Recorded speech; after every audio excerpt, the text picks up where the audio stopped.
Fund's operationalization. This clearly shows that we can make all the difference if we work together, and speaks volumes about our global solidarity. It is imperative that we continue strengthening our collective efforts to tackle the climate crisis, fostering the spirit of cooperation and unity. Based upon our own experience of economic development, Korea strives to play an active role in resolving the gaps in climate action. Korea will continue its role of laying the green ladder to help vulnerable developing countries respond to the climate crisis. To that end, the Korean government had already pledged to significantly increase our green ODA by 2025.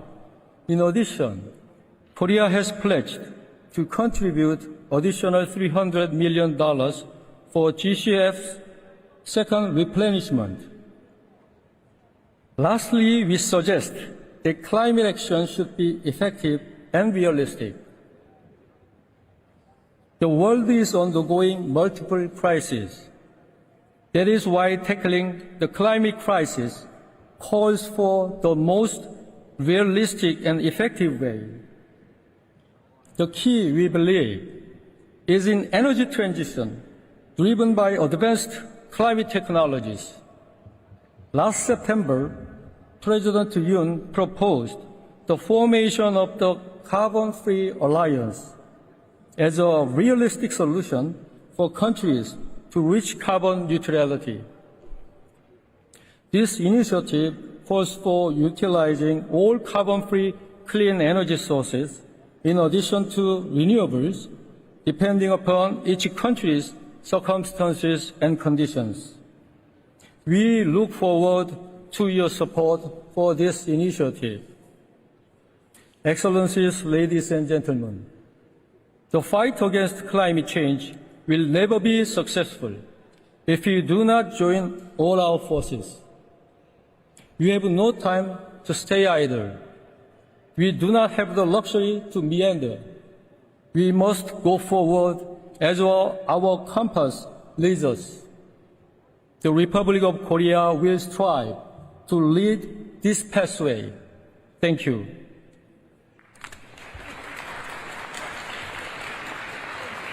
Thank you, Your Excellency. Distinguished delegates, this brings us to the end of the session. Thank you. I wish you all a nice afternoon.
and climate action.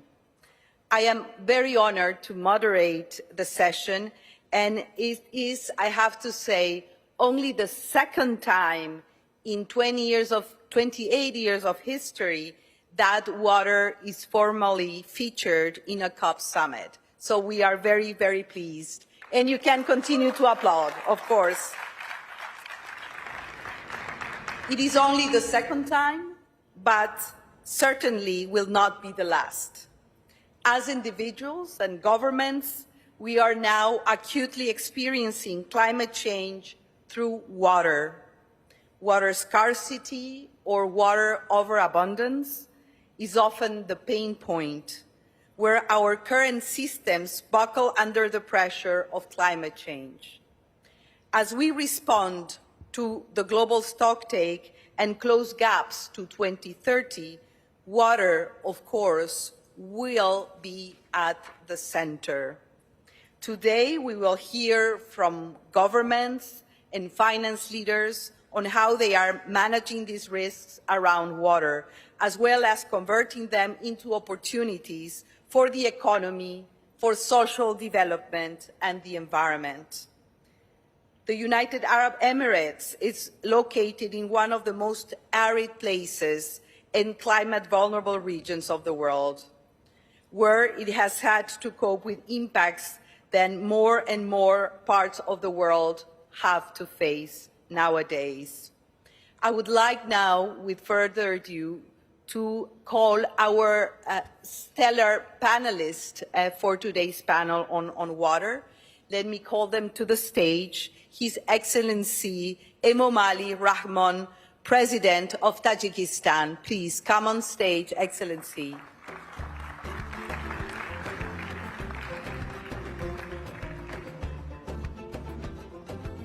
We will also have His Excellency Gilmar Bisas, Prime Minister of Curaçao and the Kingdom of the Netherlands. Excellency, you can come to the stage.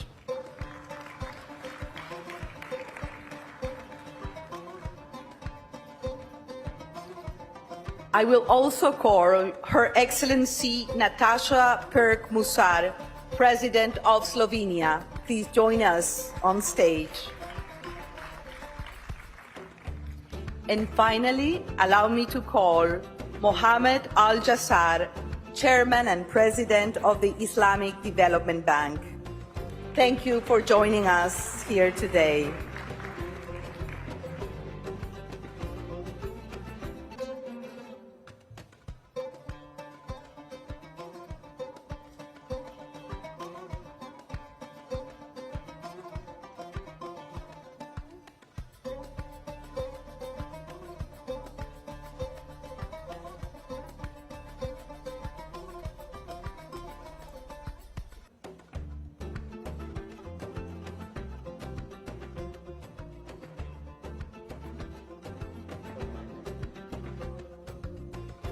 Very good. President of, you represent Senegal?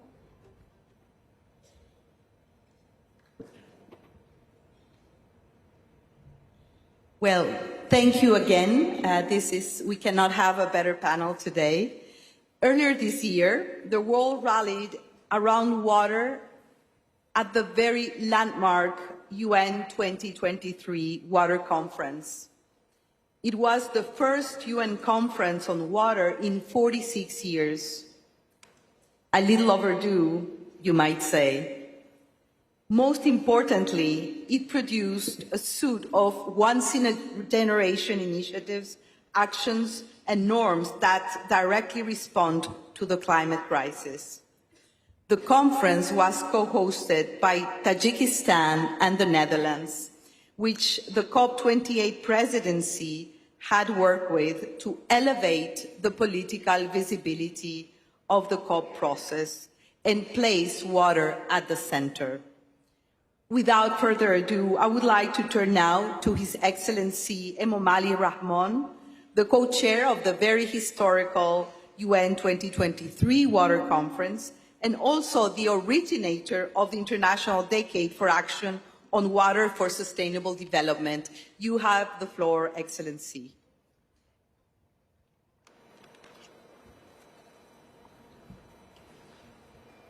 تشکر زیاد محترم جناب رئیس. حاضرین گرامی، تاجیکستان از جهت تأثیر تغییرآبی اقلیم با ذخیره‌های آب یا آسیب پذیر می باشد.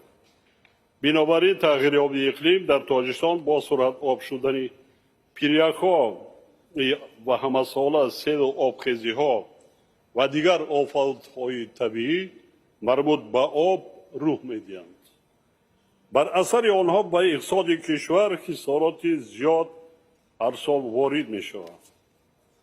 با مقصد رشد تولید انرژی سبز و کم کردن پرتوهای کربنی ما تصمیم گرفتیم که اقتدار نیروهای برقی آبی خود را تا سال 2050 دو برابر زیاد نماییم. متناسب با حجم آب انبارهای کشور نیز تا این دوره دو برابر زیاد میشه. قریب 60% ذخیره‌های آب منطقه آسیای مرکزی در تاجیکستان تشکل می‌یابند.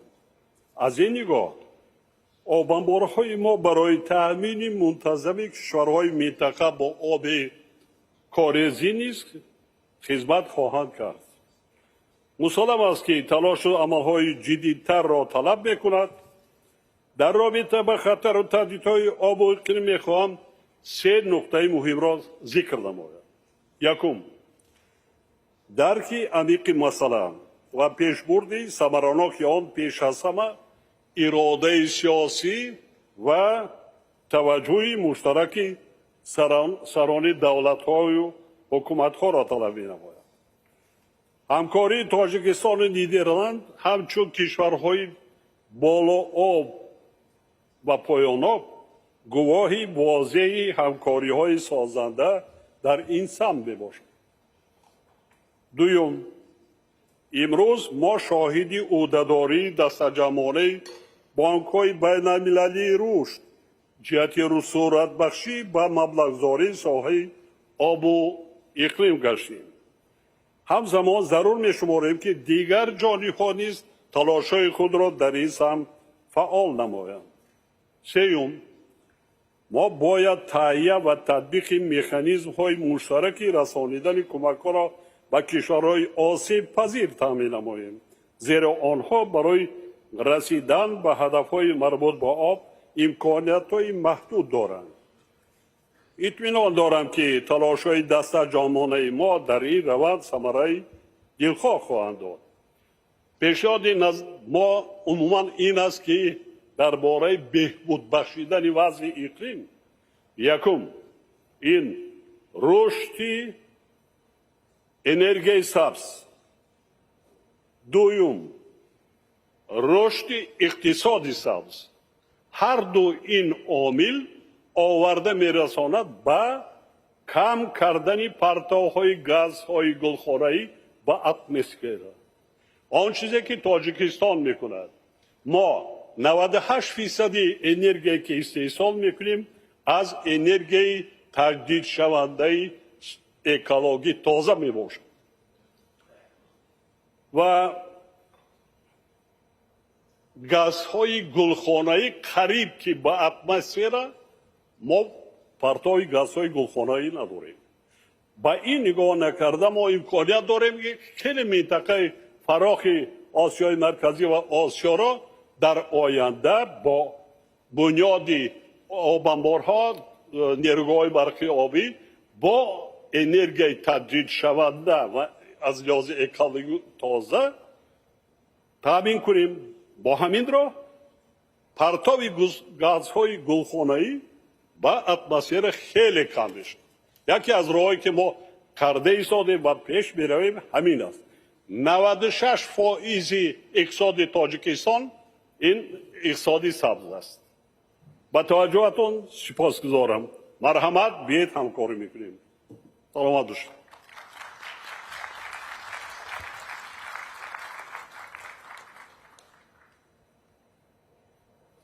Thank you very much, Excellency.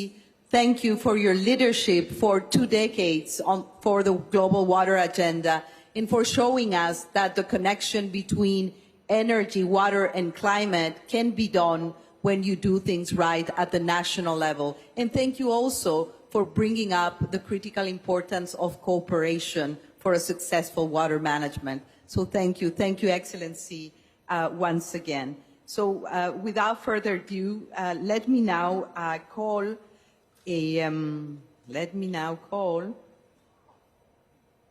yes, Your Excellency, I would like to now turn to the Netherlands, that has been also a critical global leader that has been working on fostering the water security agenda for many, many years. So Your Excellency Gilmar Pisas, Prime Minister of Curaçao and the Kingdom of the Netherlands, you have the floor. The floor is yours, Excellency.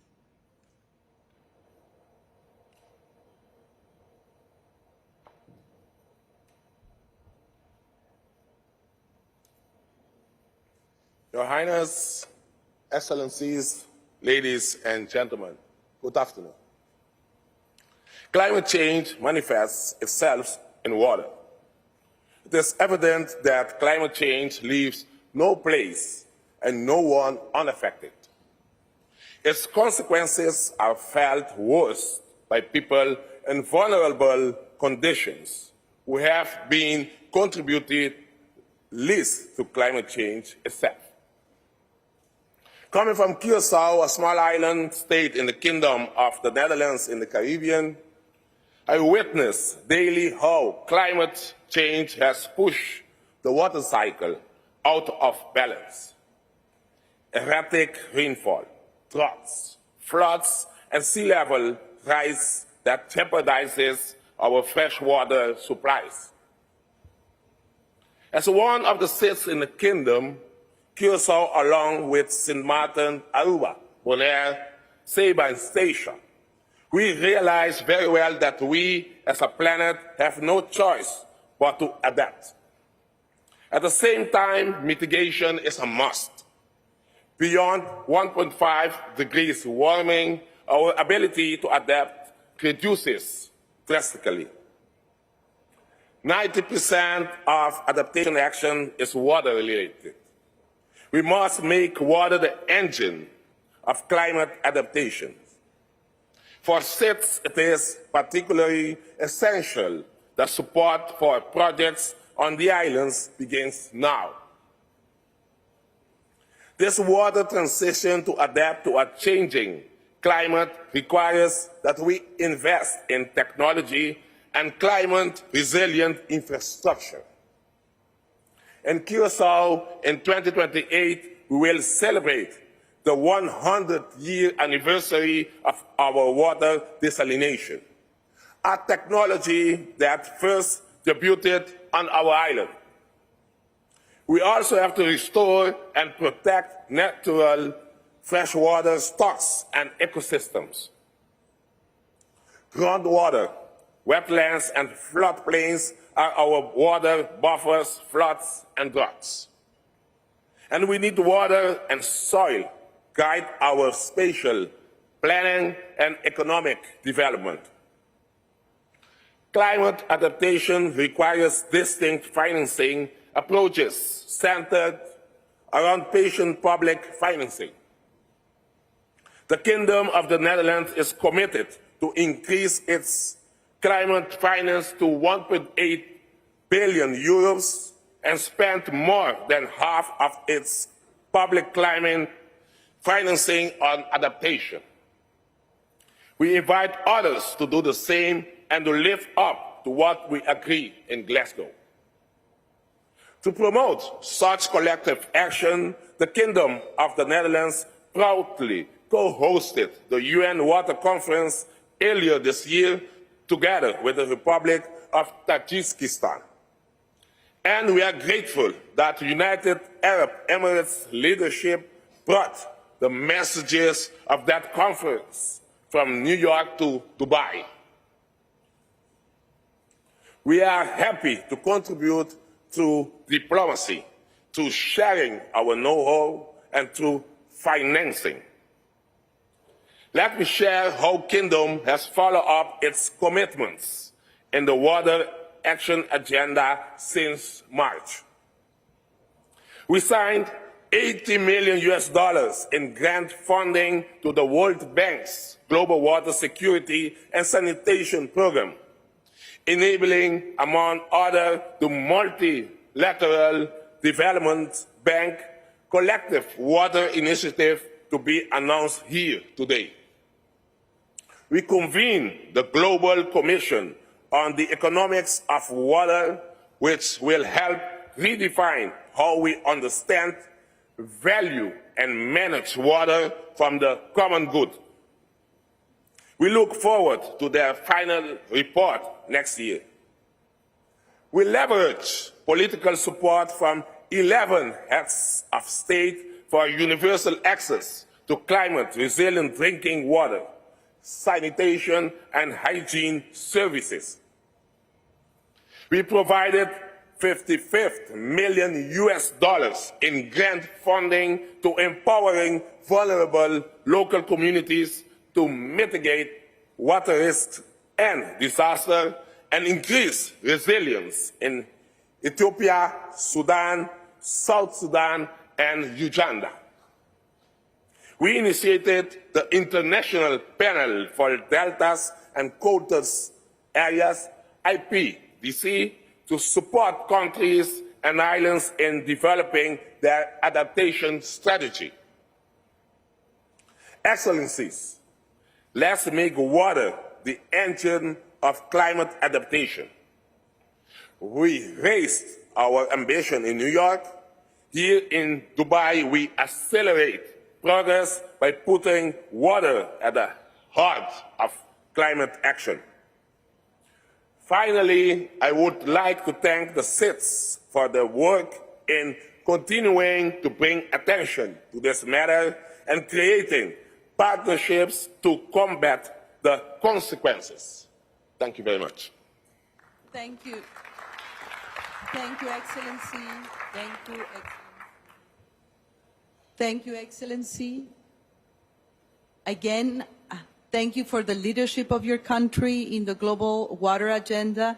Thank you for already showing that the outcomes of the UN conference in New York was successful. We see action being deployed, not only at the national level, but increasing the cooperation. We welcome the 1.8 billion on climate and water for adaptation purposes. These are all good news, not only for the water agenda, but for the climate agenda as well. And we thank you for acknowledging the work of the Global Commission on the Economics of Water. You will see a new and revised and upgraded report the coming year. So thank you once again, Excellency. Let me now turn to a critical voice in international engagements on water and the chair of the Group of Friends for Water and Peace, Your Excellency Natasha Perk-Musar. Can you please share more about your vision for expanded international cooperation to scale up action on water and ensure that we deliver on the New York commitments? You have the floor, Madam President of Slovenia. Thank you, Madam Chair. First of all, I would like to congratulate United Arab Emirates for the National Day you are celebrating today. Be proud, as we are all proud to be here hosting the conference here in Dubai. Your Excellencies, ladies and gentlemen, the right to water has been included in the Constitution of Slovenia. As far as I know, there are only 4 countries around the globe which do have water as a right, as a constitutional right. We are very keen on the understanding of water as a public good that needs to be accessible to all. And I have to tell you that this right was put into our constitution by the effort of the young people in my country who were promoting this right, and they were collecting signatures, and a couple of years ago they were successful, and now Slovenia has the right to water as a constitutional human right. The role of water in climate adaptation is gaining recognition, yet the relevant interplay between fresh water and mitigation is still not generally accepted. I therefore applaud the attention our hosts are giving to water security at COP28 in both adaptation and mitigation, including through this important event during the high-level segment. Slovenia is here to show our strong engagement and commitment on the water and climate nexus. Slovenia is a partner of the COP28 Water Pavilion and is co-curating a thematic day on water, health and peace at the pavilion on the 6th of December. At the Water and Food Day, Slovenia, together with partners of the Green Group, will launch a virtual water knowledge platform. Therefore, I thank Costa Rica, Cape Verde, Iceland, Singapore, and the United Arab Emirates for this and the ongoing excellent cooperation. We are also putting our scientific and technological solutions at the service of greater water security, protecting water resources and ecosystems, and improving the resilience of water infrastructure. Examples include the use of artificial intelligence to help track and monitor SDG 6, the application of satellite technology in promoting transboundary cooperation and applying remote sensing for first-class flood forecasting, and an early warning system in a transboundary river basin. You know, I could never imagine that Slovenia is going to be a space nation. My country is a small country. The population of my country is only 2 million, but we do have a tiny little satellite helping nations around the globe to forecast the possible flooding. Currently, the project in India is going on. The Ganges River is covered by this tiny little satellite circling in the Earth's orbit.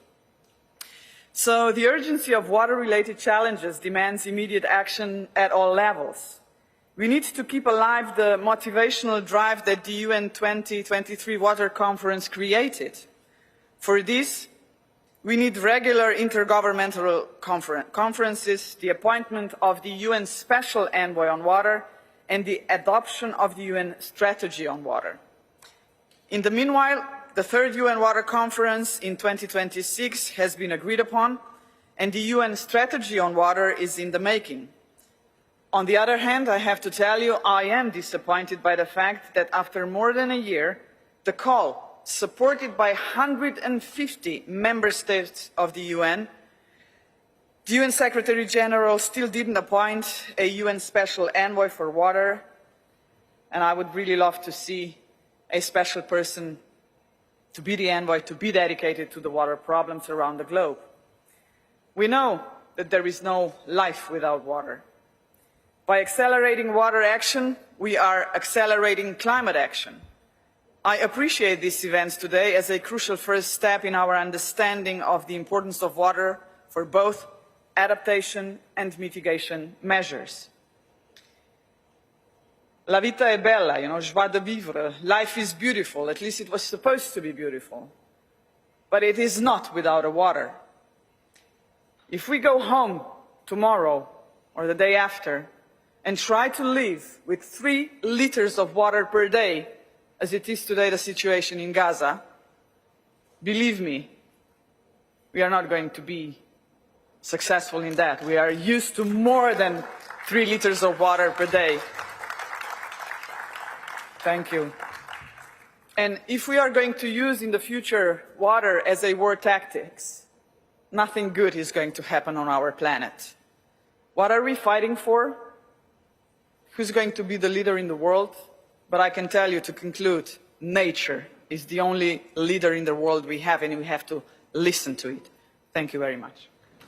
Thank you. Madam President. Thank you so much, Madam President. Thank you for the leadership. Thank you for also not exercising leadership at the international level, but for doing transformative work at home as well. And we really appreciate, that Slovenia is using top technology and artificial intelligence to do proper water management and foster transboundary cooperation on water, but also for having water as a constitutional right. I think that should be an example for other nations to follow. And the nexus between water, climate, security, and peace, I think you made that also extremely, extremely clear. So thank you once again, Madam President. And let me now pivot to the multilateral development banks, which have, as we know, a central role in bridging the financial gap on water. Your Excellency Mohammed Al-Jassar, Chairman and President of the Islamic Development Bank, you are speaking today on behalf of the multilateral development banks, which have, we know, tirelessly working over the last months on a plan to mobilize more finance and impact on water. So we are eager to hear about the plan. You have the floor, Excellency.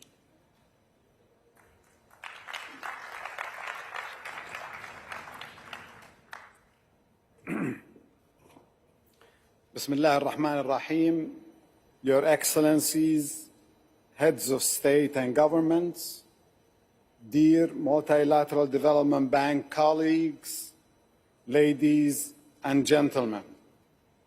On behalf of the Multilateral Development Banks present around this room, I would like to join others in congratulating our hosts, the United Arab Emirates, for its glorious National Day.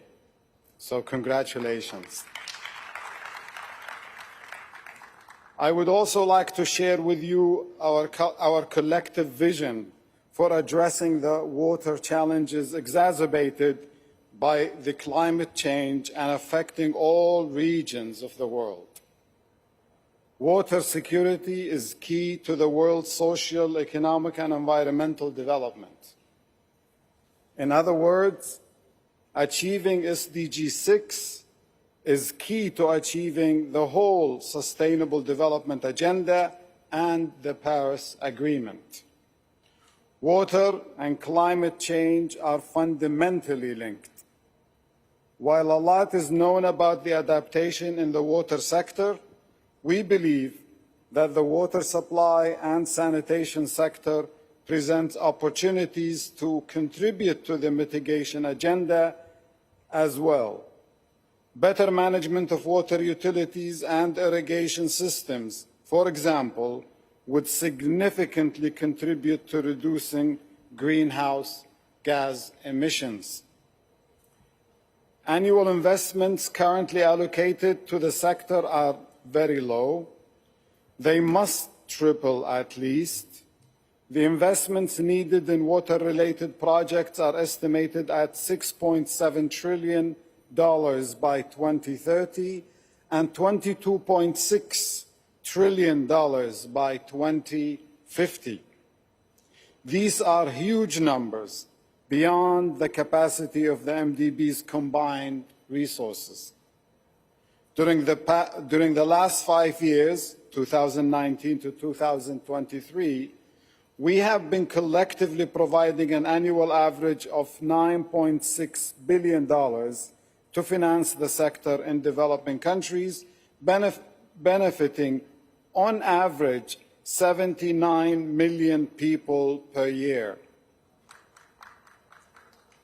This might appear a small amount in absolute terms, or if you may say, a drop in the ocean. However, we as the MDBs play a major role in influencing this water agenda through our effects on other lenders, the range of products we offer, and our value addition, including the exchange of experiences. Hence, we commit to working together to support governments in establishing the necessary reforms for enhanced transparency and governance, financial sustainability, innovation, and digital transformation. These actions would help attract private sector participation to improve efficiency and promote innovation while ensuring that water remains accessible and affordable to the needy. We also agree that over the course of the next 3 years, we will endeavor to reach a collective target of doubling the number of people benefiting annually from our technical and financial support. Therefore, The Multilateral Development Bank's Partnership for Water is committed to prioritizing and increasing investments in water as a critical lever for climate action. Thank you very much for your attention. We have to thank you, Excellency. I think that you have given us a clear metric and target on the way to 2030. Every drop in the ocean counts. Absolutely. We need more money, but we have to start somewhere. So thank you very much. This is exactly the kind of quantitative approach we need alongside, of course, political commitment. And we see that the political commitment is right there. So, Excellencies, before we close, I have the very distinct privilege to give the floor for a closing keynote to His Excellency Ahmed Ali Al-Sayed, Minister of State of the United Arab Emirates. You have the floor, Excellency.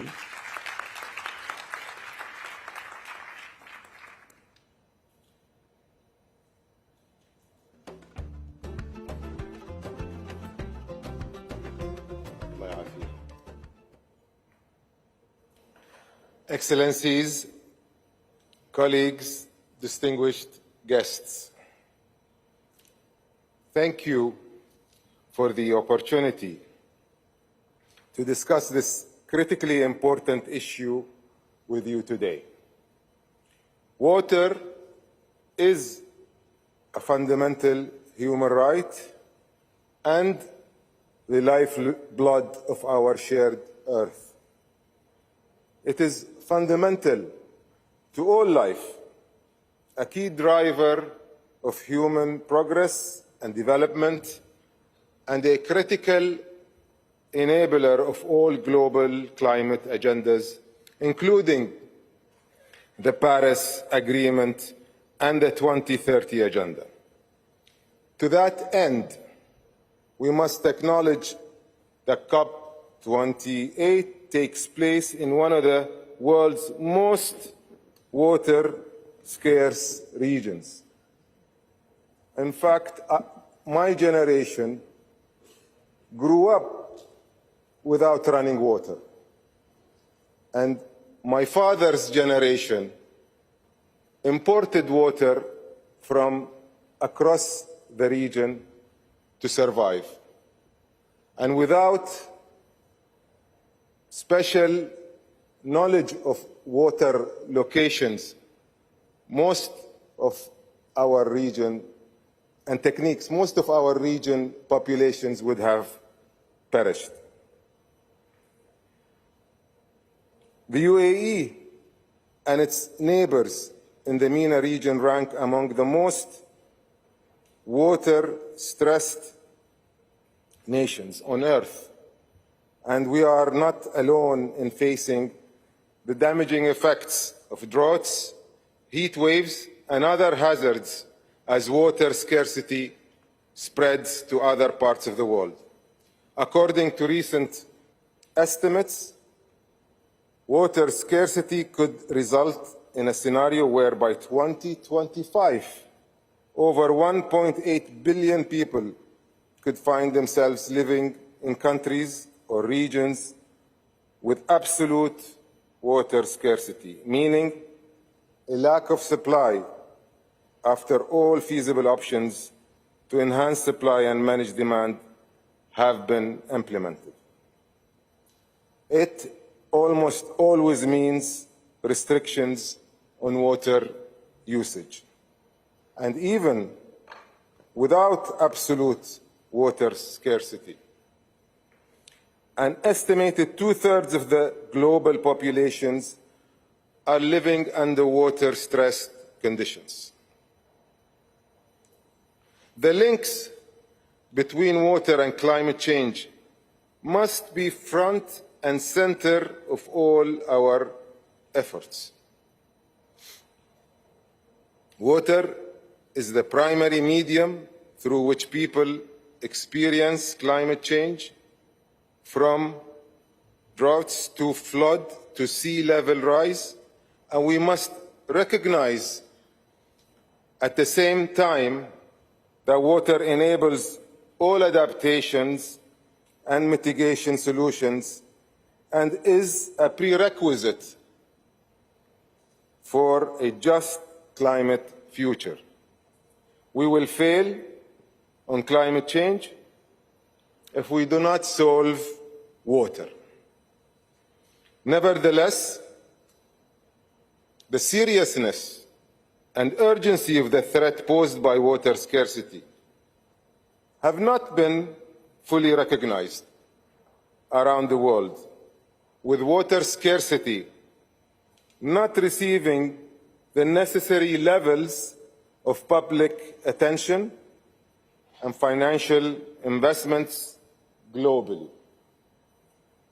The international community is falling dangerously behind, and its efforts to confront this challenge with potentially grave outcomes, the business as usual scenarios in facing this rising global challenge simply would no longer work.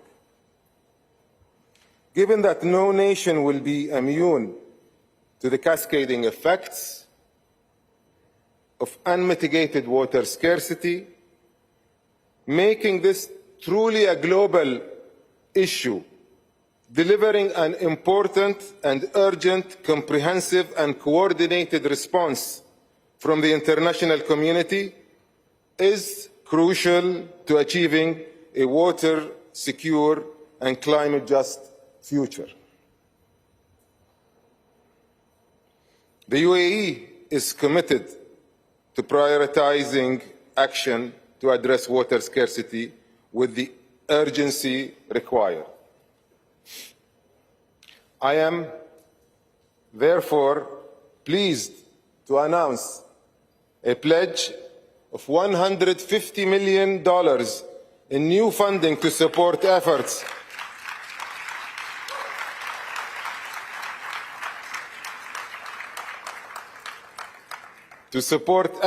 addressing multiple aspects of this multifaceted challenge, providing needed financing to scale existing solutions and stimulate innovation to address the global water crisis. We are extending an open invitation to like-minded governments, organizations, and individuals from around the world to be a part of this vital effort addressing the water scarcity challenge. Calling on the global community to harness the power of increased investment, accelerating technological innovation, and expanding international cooperation. All stakeholders, governments, the private sector, researchers and entrepreneurs, philanthropists, international organizations, and all of us as individuals have a crucial role to play in overcoming this pivotal threat to global security and prosperity, and we must act now. COP28 is our moment to unite and rally the world behind accelerated water action to achieve water sustainability, equity, and resilience at regional and global scales. And this year, COP28 is delivering a program that gives unprecedented political visibility and support for water and climate, which will unfold over the coming years. This is our opportunity. We must take advantage of it now. Thank you very much. Thank you very much for your attention.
أصحاب السعادة، الضيوف الكرام، السيدات والسادة.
Ladies and gentlemen, we'd now like to invite on stage Father Jaffa, COP28 Special Representative and Chair of the COP28 Business and Philanthropy Forum, to introduce a special project highlighting the importance of climate action to displaced communities.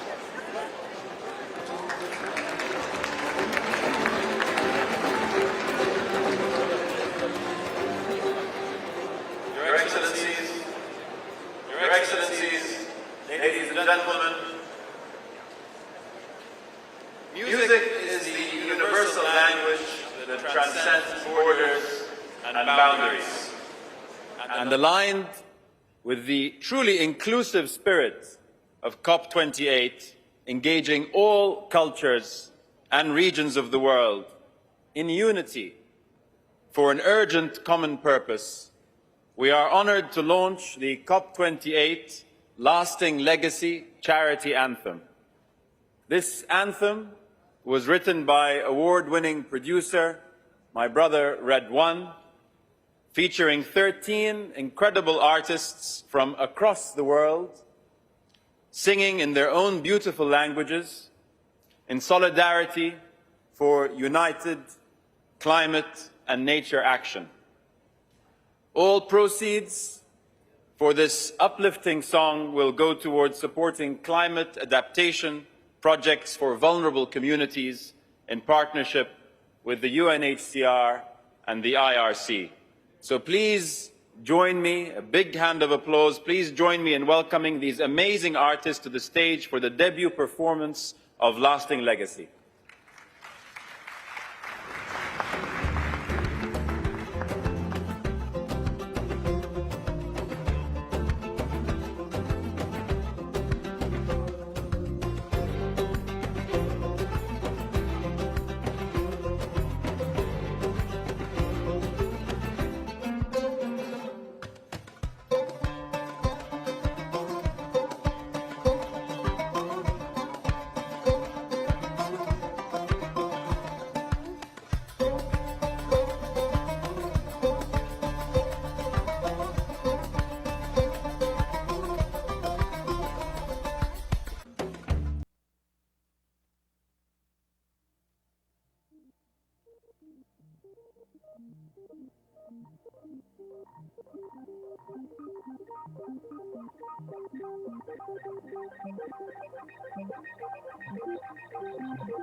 Ladies and gentlemen, please take your seats as session energy will be starting shortly. Please take your seats.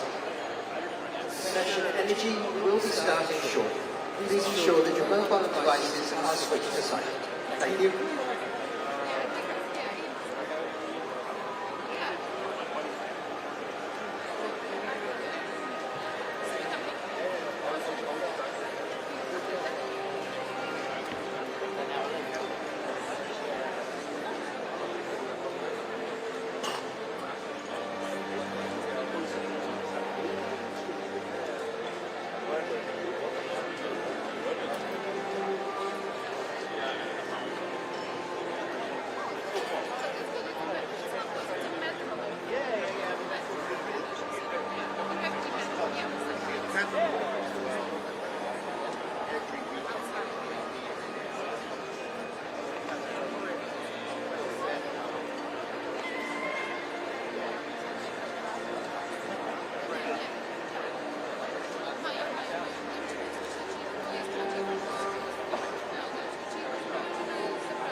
Life sentence in Egypt.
أصحاب السعادة، الضيوف الكرام، السيدات والسادة، ندعوكم للجلوس في مقاعدكم. الجلسة التالية على وشك البدء. يرجى تحويل أجهزتكم المحمولة إلى الوضع الصامت. وشكرا. Distinguished guests, ladies and gentlemen, the next session in the Al-Waqt Theatre is about to begin.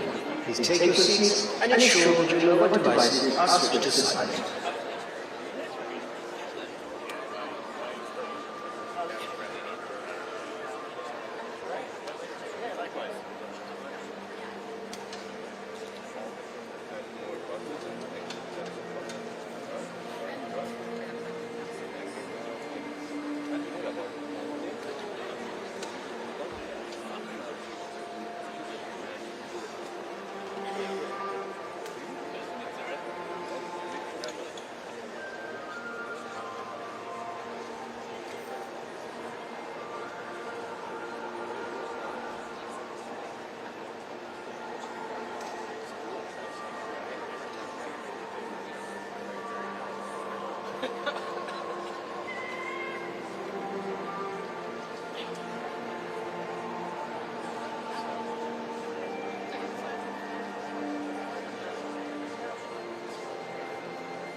Our mission is to fast-track a just, orderly, and responsible energy transition.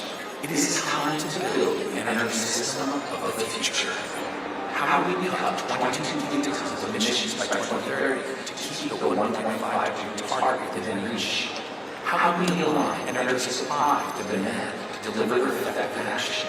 Collaboration is essential, yet complex, in achieving industrial decarbonization.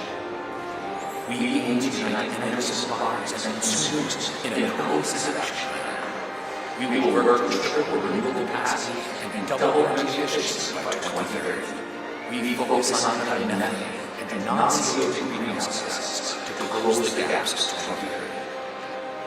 2030. It is time to act, innovate, and transform. Together we will unlock a cleaner, more sustainable energy future for all.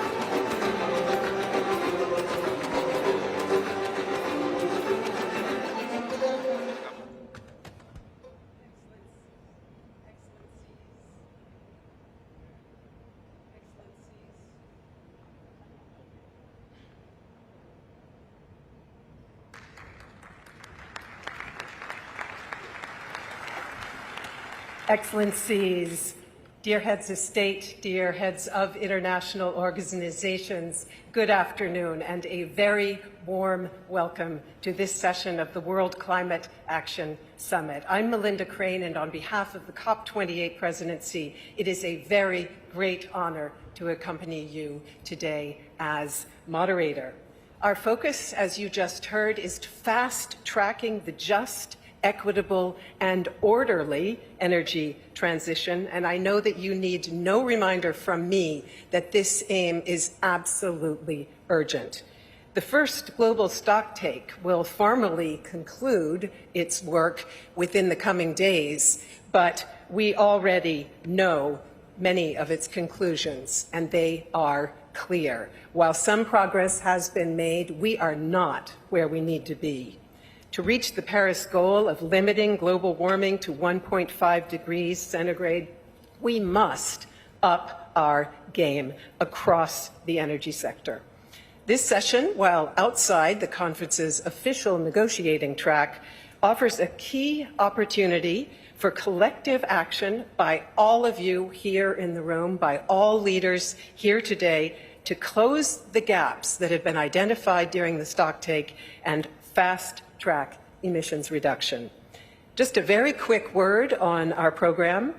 After a keynote from our host and opening remarks from others, we will unveil decisive initiatives by governments, companies, and financial institutions, initiatives aimed at expediting decarbonization of energy systems that we have now, and also at scaling renewables and boosting efficiency. And following this session, we will move on to a groundbreaking summit that could do more than any other single step to put us back on track to reach the Paris goals. I refer to the commitment by UAE, by the US and China to tackle methane and other non-CO2 greenhouse gases. So let us begin. As the first country in the Middle East to ratify the Paris Agreement and commit to reducing emissions across its economy with the aim of reaching net zero by 2050, the United Arab Emirates have demonstrated ambition to accelerate climate action at home, as well as through hosting this COP, the largest climate conference ever.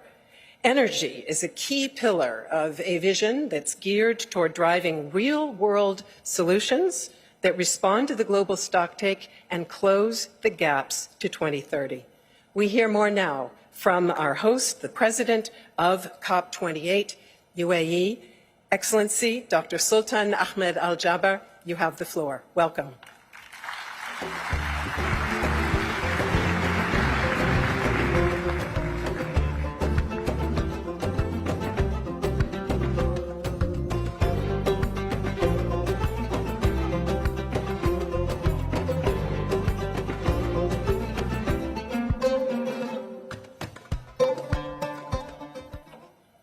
Assalamu alaikum.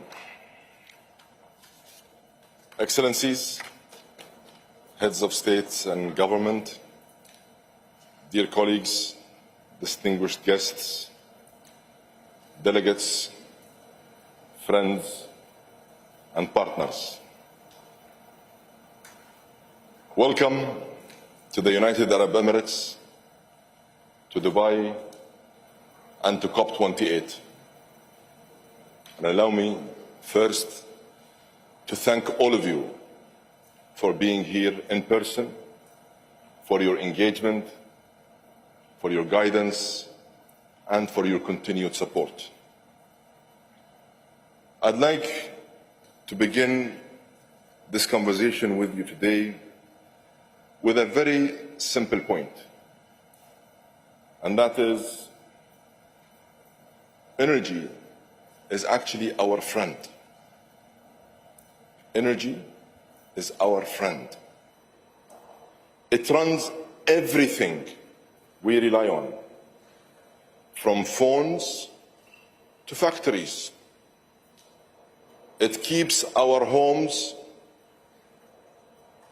actually, it keeps your homes warm and our homes cool.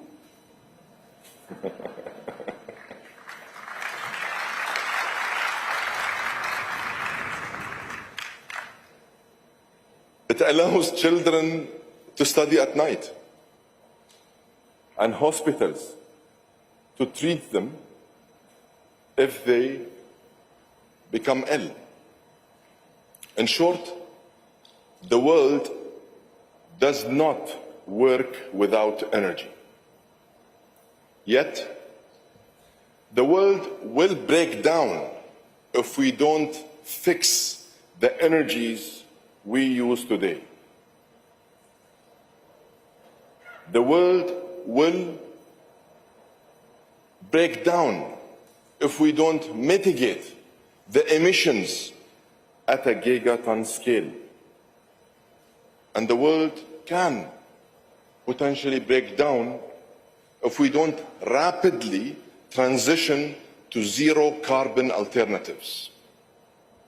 These are facts we must come to terms with. And I know that you, your excellencies, and CEOs and chairmen of well-established, reputable companies from all over the world, I know that you respect the science. And if we do respect the science, we must translate that notion into real action. That is why the COP28 presidency is launching the Global Decarbonization Accelerator. The Global Decarbonization Accelerator addresses the demand and the supply of energy at the same time. It is a holistic approach. It is a comprehensive plan for a system-wide change. And it aligns more companies and countries around the North Star of keeping 1.5 within reach than ever before.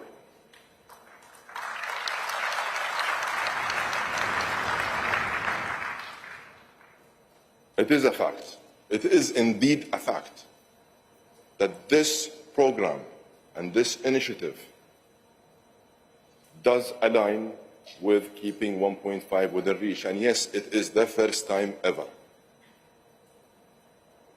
That is why the COP28 presidency is asking all parties to sign the global pledge to triple renewable energy capacity and double energy efficiency by 2030.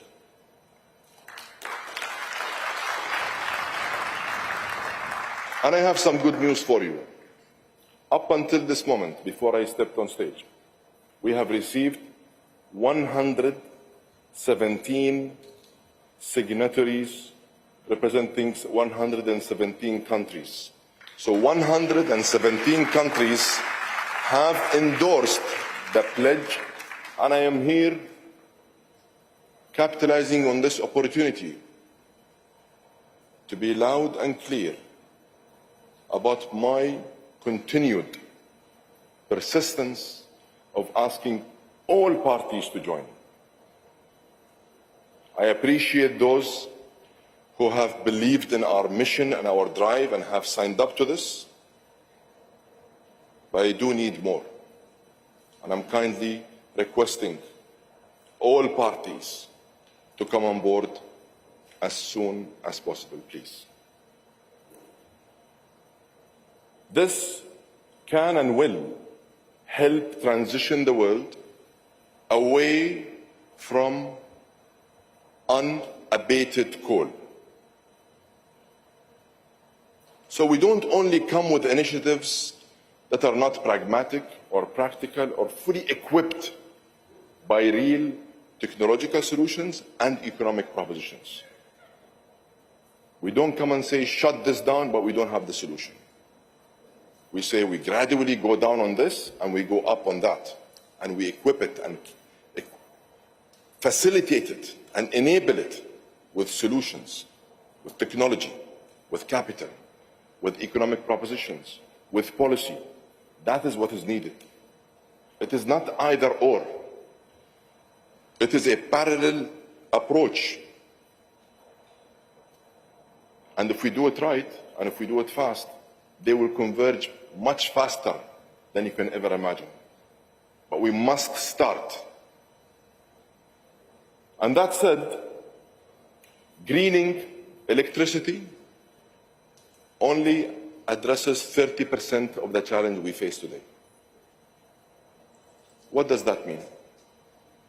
While I do appreciate the fact that this is a very good step, in fact, it's a big step in the right direction, yet it only addresses 30%. What do we need? We need many more different solutions for heavy emitting industries. And that is why our plan includes the Industrial Transition Accelerator. This partnership cuts across all heavy emitting industries, including heavy transportation, aluminum, steel, and cement. You know and I know these industries, these important industries that our economies very much rely on, cannot run on renewable energy alone. Again, that's another fact that we must come to terms with.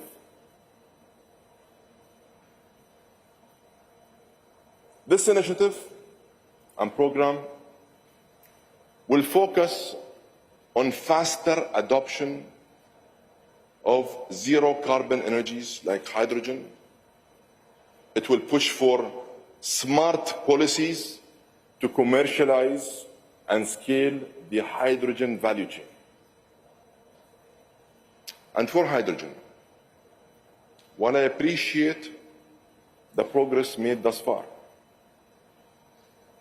one has to consider and think and reflect, what would it really take for the hydrogen industry to take off? Policy, advancement of technology, applying capital to scale up this technology. But we also need the market. Without the market, this industry will not see light. So let's define the market, and let's develop one standard for the market so we can see much more capital flow into advancing the scaling up of technology and the commercialization of the hydrogen industry. We're not there yet. And I'm here not breaking news. Those who are in the industry are very aware of where we stand. And I know that almost all energy companies that have the technology background, that have the engineering capability, that have the people, that have the capital, that have the access, all of them have hydrogen very high on their priority list. Yet, they're waiting for the market to mature. And to mature the market, that's where governments need to step up. And that's where international institutions need to develop a standard that will allow for hydrogen to start flowing in the market. Excellencies, as we race to build the energy system we need, we must do all we can to decarbonize the energy system we have today. That is, in fact, a critical success factor for us. And that is one of the main objectives and strategic imperatives of the Global Decarbonization Accelerator, is to provide all solutions to decarbonize the current energy system while we phase up all new sources of energy that are zero carbon emission. And that means we must work very hard into taking real actions to decarbonizing fossil fuels. On this, I have been very clear. And I don't want to sound like a broken record, but I must repeat myself. The oil and gas industry must align around our North Star of keeping 1.5 within reach. And that is exactly the rationale and the thinking behind the Oil and Gas Decarbonization Charter that we are announcing today. This initiative, it's a big step for many. And I know it's a giant leap for some, especially those who have not already started on this journey before. So far, 50 international and national oil companies representing over 40% of global oil production have signed up. That is a phenomenal achievement. 19 of them are adopting net zero 2050 targets for the first time.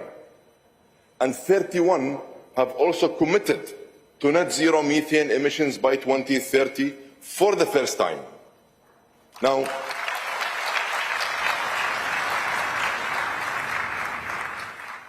Now, is it enough?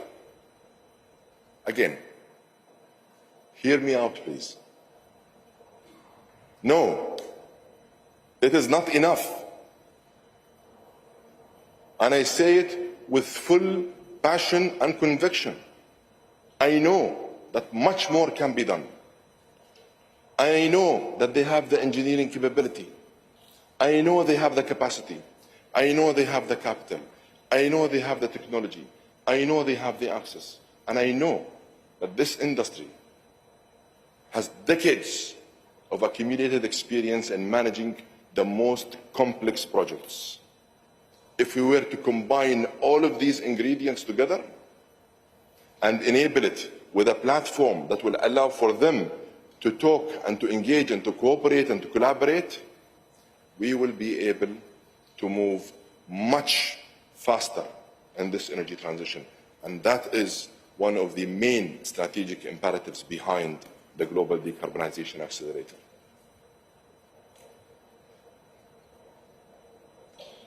I do know, and I fully acknowledge and respect the position of many countries and companies, IOCs and NOCs. And yes, I do agree that this is a very good step in the right direction. But I will not stop. I will keep pushing for more. Methane is the low-hanging fruit. It is an easy and a quick win. Let's not overcomplicate the situation. I know you can do it. And I trust that you can do it. The sector must tackle the harder part of all Scope 1 and 2 emissions. And it must invest much more in clean energy and other clean technologies to help address Scope 3.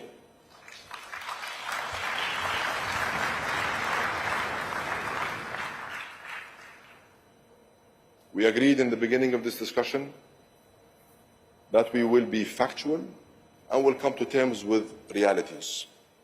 What I'm trying to present here is facts and realities.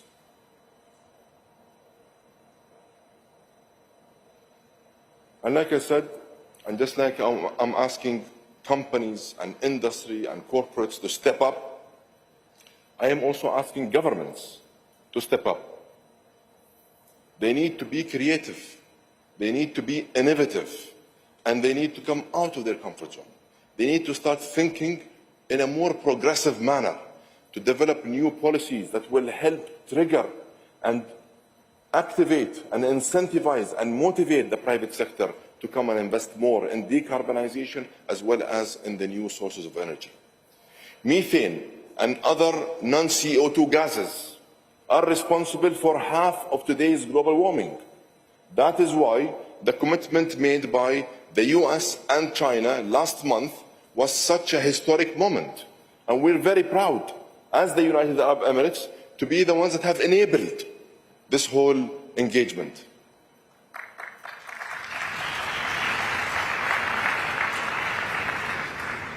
To have the two biggest economies commit to develop economy-wide plans for reducing these potent emissions, that is not a small step.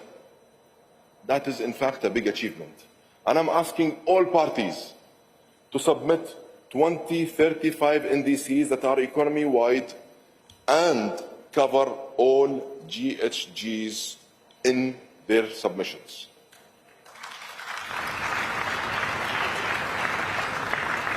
For the initiative of the accelerator to be truly comprehensive, they must connect and build on existing initiatives. We don't want to work in silos. We must go and capitalize on what is already out there, what already exists, like the Breakthrough Agenda.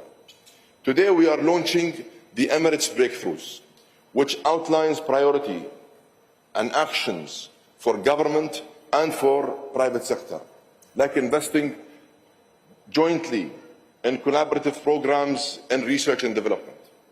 And I'm pleased to say that 56 countries representing over 60% of global GDP are now supporting actions across power, steel, hydrogen, transport, agriculture, buildings, and cement. That's a great achievement as well. Excellencies, everything I have outlined adds up to more countries and more companies from more sectors than ever before, and I don't want to repeat it again. One point I want to underline though. Everything is underpinned with full inclusivity, and everything is aligning with our North Star of keeping 1.5 within reach. And allow me to say, we have all the necessary momentum. We have the traction. We have the positivity. And I ask you all to build on it and capitalize on it and help us move even faster. We need your energy to decarbonize the world's energy. And I know we can do it, and I know we can do it now. So let's please work together and let's get results. I thank you.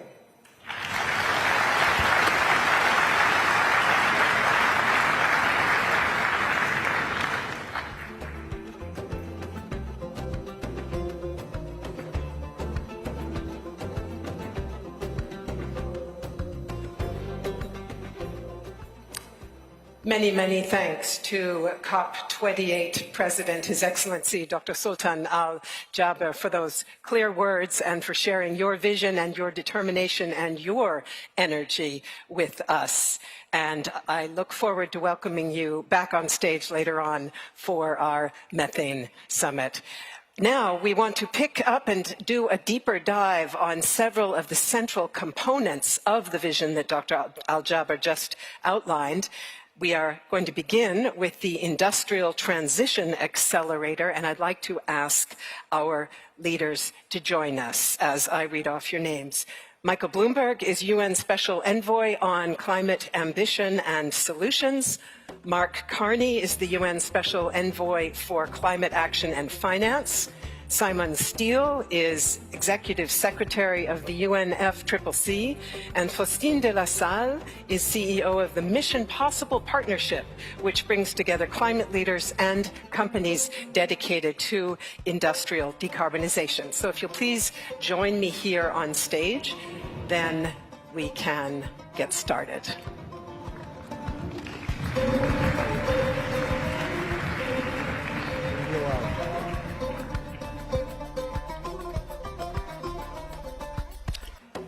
I will ask Mr. Bloomberg to be here, Mr. Carney to be here, Simon Steele, if you'll go there, and Faustine, thank you.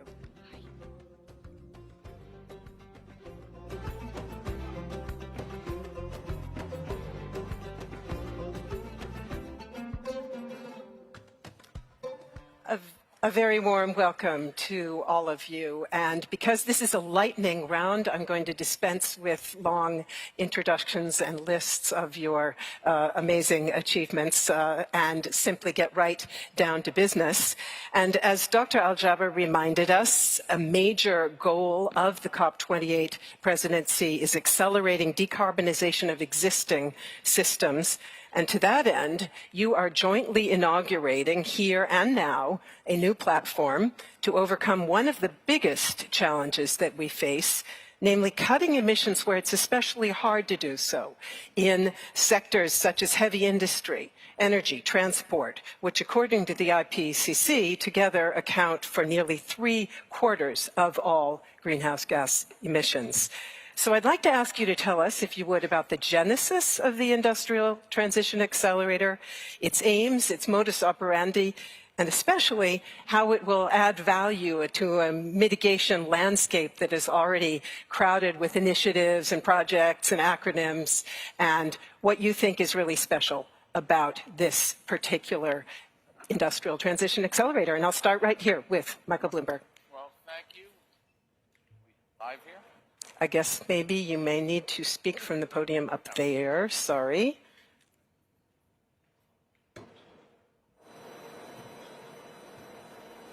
Well, thank you, and let me begin by thanking Dr. Sultan for his leadership in setting the stage for a successful conference and his willingness to tackle the especially difficult parts of the climate puzzle head on. I started with you 6 months ago, and who would have thought we'd be here today? What really is a success. So congratulations. You should sleep well and be very proud, you and your family, of what you did.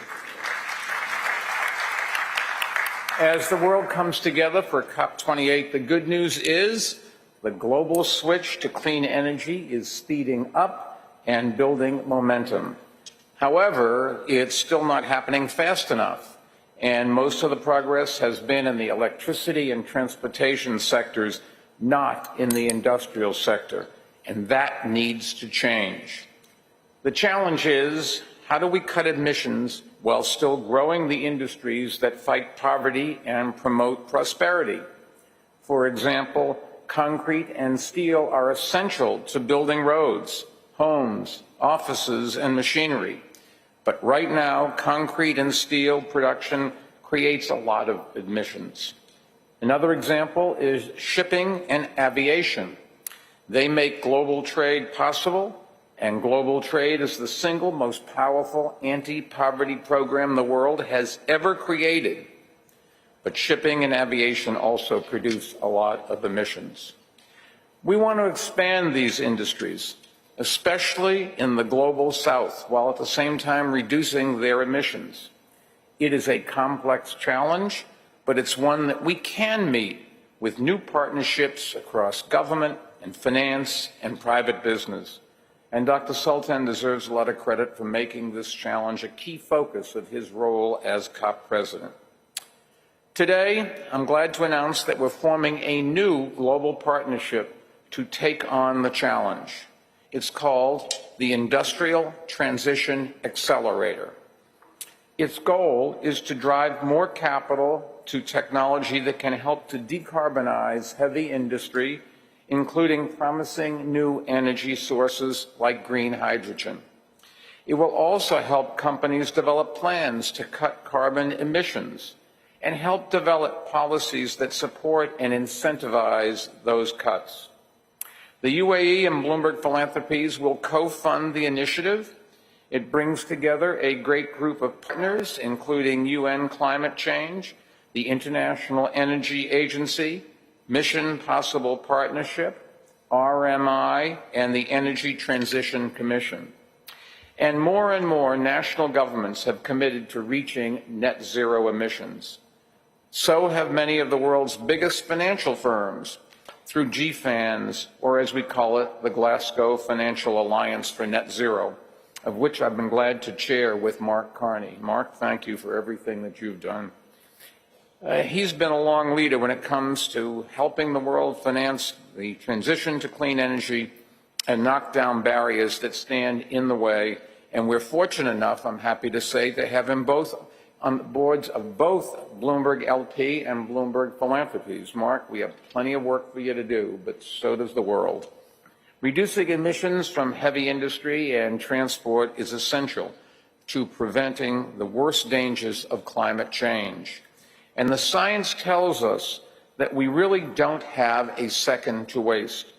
So let me thank our partners in this work, and special thanks to Simon Steele and his colleagues at the United Nations. And we're looking forward to seeing the results of this partnership as it gets underway. Thank you all for coming. Thank you all for what you do. We're on the right path, but make no mistake about it, we're not there yet. And unless we get there, and get there very quickly, we could start a calamity that would be irreversible and is just too difficult to contemplate. Thank you.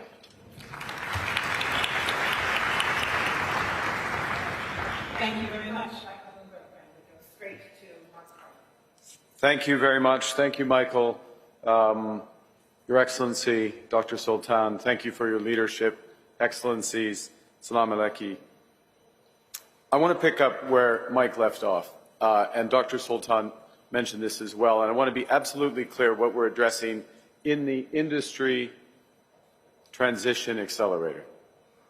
The progress that's been made on beginning to bend the arc of emissions has been in power generation and light vehicles. I'm slightly simplifying, but it's largely been there. This is about heavy industry and heavy transportation.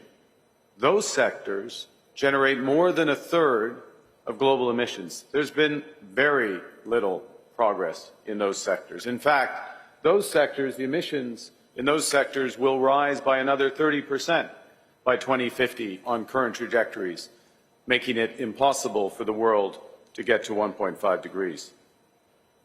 And the challenges to decarbonization in heavy industry are numerous. They're both carbon intensive and they're hard to electrify.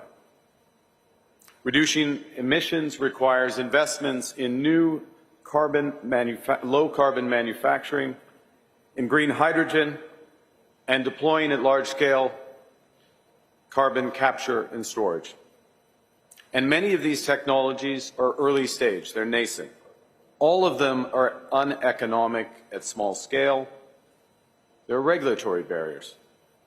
And given interconnections, and this is a key element of the Global Decarbonization Accelerator, is to focus on the system and the interconnections. Given the interconnections, slow progress in one sector slows progress in all sectors.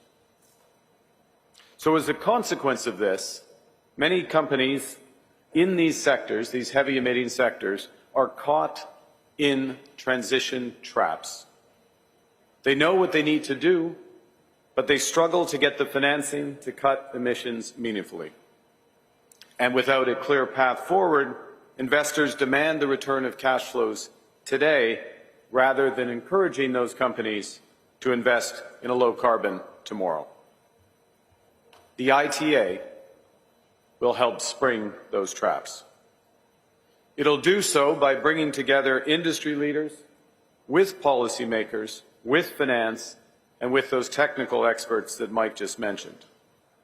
And so far, 1,300 major companies representing over half of the emissions in their sectors, that means almost 20% of global emissions, are members of the partner organizations that are joining the ITA. And this platform is open. It's open to new members, only those that have the drive to match the ambition of the ITA. But let's be clear. The ITA is not about new net zero pledges.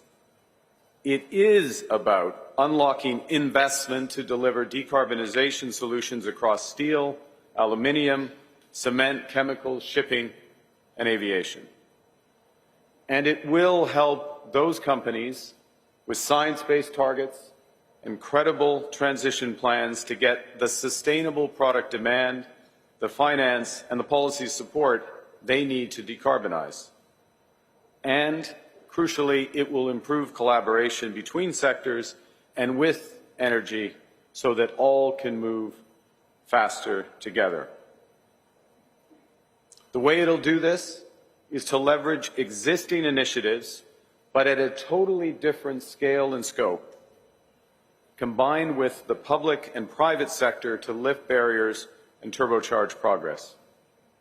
It will focus on scaling net zero technologies that these sectors need, driving up demand for green products, creating the right policy environments to reach tipping points for the mass deployment of decarbonization solutions, and developing financing solutions to bridge tomorrow's demand for green products with the investments that are needed today to produce them. And GFANZ is honored to play the role of the financing pillar as part of the ITA. To finish, the ITA should be judged on the scale of the projects that are launched in the near term and the gigatons of carbon reduced by the end of this decade. It's in the spirit of the task that the COP President has set us to unite all critical players in heavy emitting sectors and to focus on actions that deliver what's needed to bend the emissions curve towards climate justice. And with that, I will pass to Simon Steele. Thank you.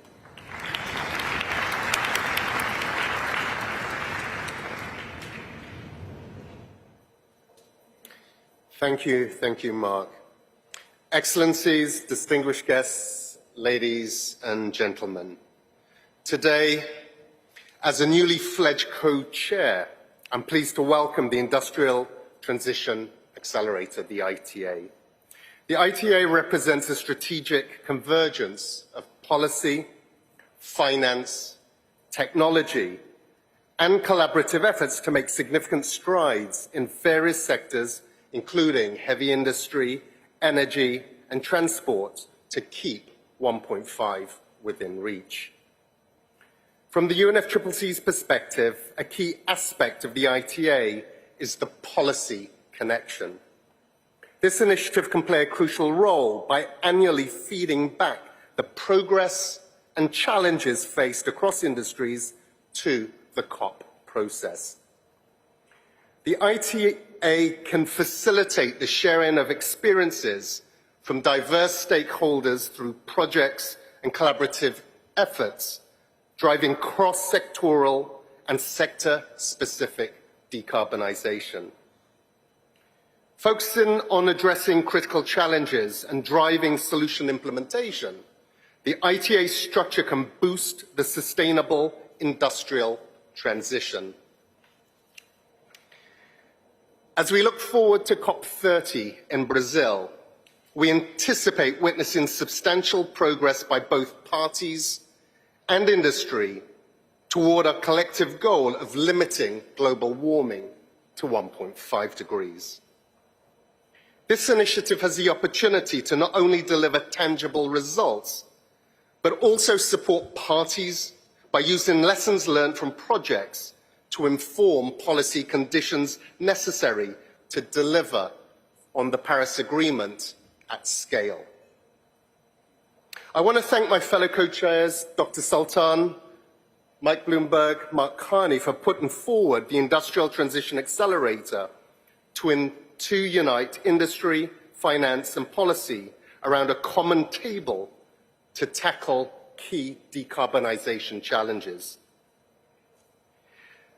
I also happily note that despite initially having 4 male co-chairs, the executive director and brain trust of this operation is female.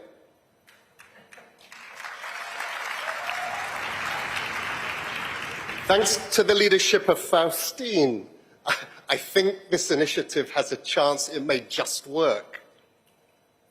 It is important to locate this initiative within both the scientific context of the necessity of accelerating efforts substantially, with a view to confining global temperature increase to 1.5 degrees, which will require comprehensive and rapid global decarbonisation across all sectors and industries, and the rapid and unqualified conclusion of the role of fossil fuel-based energy production and consumption.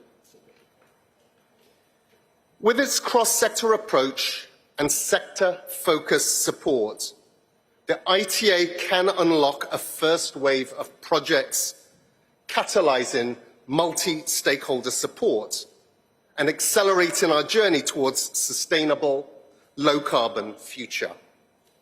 I hope we build on the work, and a lot of work has gone on before, to make the most of this opportunity and take all industry leaders with us on this journey.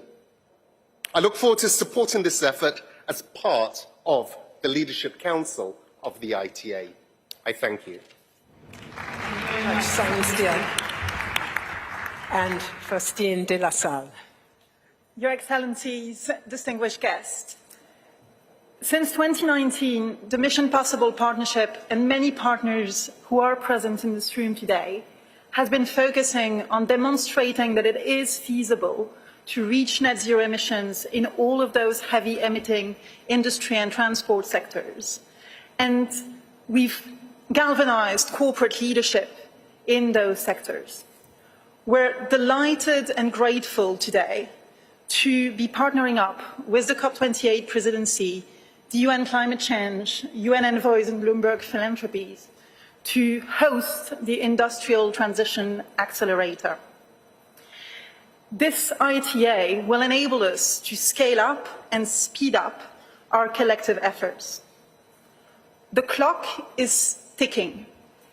Given the lead time to build industrial assets, we need investment decisions to happen in the next 2 to 3 years if we want projects to be up and running by 2030 and start making a dent on global emissions.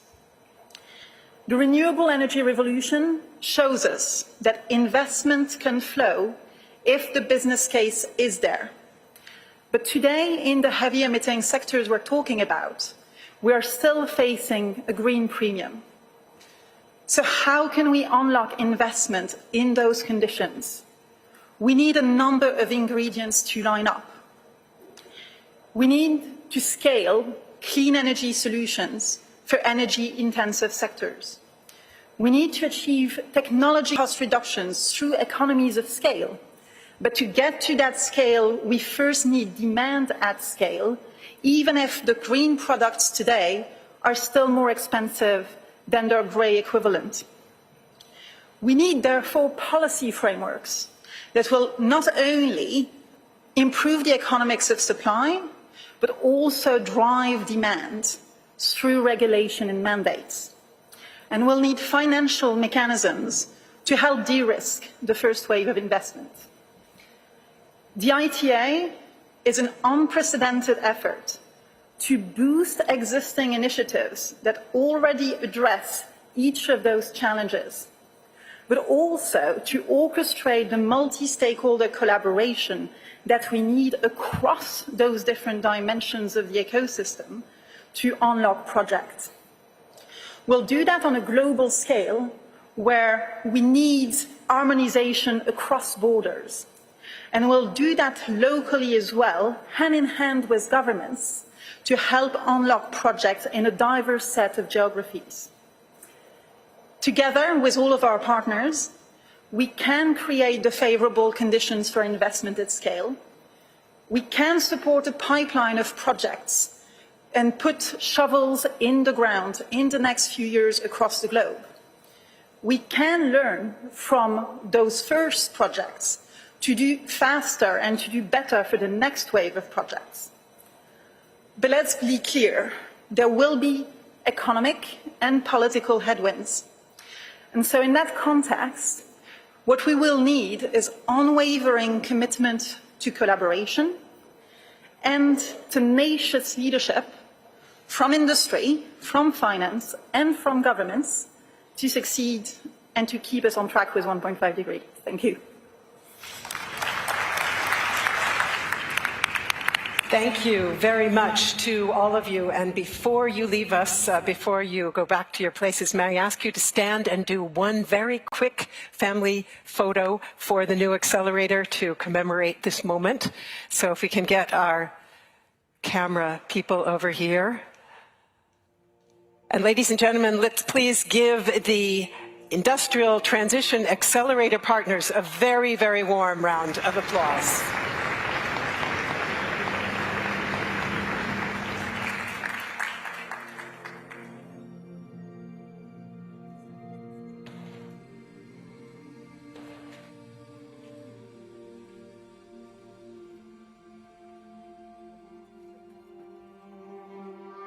Thank you so much to all of you. We wish you the very utmost success as the accelerator moves forward. Excellencies, ladies and gentlemen, we now shift our focus from decarbonizing existing systems to building the energy systems of tomorrow. And doing so is essential and exciting, no question, but it is also complex and disruptive, which is why the overarching title of this session includes the adjectives just, equitable, and orderly. We hear next from a group of far-sighted leaders whose countries have embarked on transitions that strive to fulfill all three of those goals while simultaneously achieving ambitious targets, tripling renewable energy and doubling energy efficiency by 2030. That's the joint commitment that our speakers have pledged to fulfill. I will now ask them on stage. Please join us one by one as I introduce you. Then we're going to take seats here, and then I'll ask you to speak one by one. And I now begin with country names in alphabetical order, starting with Brazil, whose Minister for Agrarian Development and Family Agriculture is with us. The Honorable Paulo Teixeira. Please join us here on stage. Yes. Welcome. And Her Excellency Ursula von der Leyen, President of the European Commission, is with us. They are moving far and fast to make Europe the first climate-neutral continent by 2050. And together with the COP28 presidency, she is announcing the Renewables and Energy Efficiency Pledge. So, again, going in alphabetical order by country and or international organization. I am next pleased to welcome His Excellency Hage Geingob. He is President of the Republic of Namibia. Your country has been called the potential clean energy hub of Africa due to its unusually abundant sun and wind, and he'll tell us how Namibia plans to realize that potential and what it needs in order to do so. Welcome, President Geingob. I'm also very pleased to welcome His Excellency Terence Drew, Prime Minister of St. Kitts and Nevis, which aims at becoming a sustainable island state with one of the first 100% renewable electricity grids in the Caribbean. Welcome to you, sir. And finally, it is a great honor to welcome Her Excellency Kamala Harris, the Vice President of the United States, which has seen a remarkable rise in green energy over recent years, driven not least by hundreds of billions of dollars of investment through the Inflation Reduction Act. And I'm hoping she is with us here in the room. Maybe not yet, but we will get started and hopefully she will then join us. And I'm sorry, an additional speaker. The Honorable Malai Saramaya Nawalu is also with us, Deputy Prime Minister and Minister of Foreign Affairs, International Cooperation and External Trade for the Republic of Vanuatu, which, despite being carbon negative, has launched one of the world's most ambitious climate programs, aiming to generate 100% of its electricity from renewables by 2030. And just if you would take that seat, please.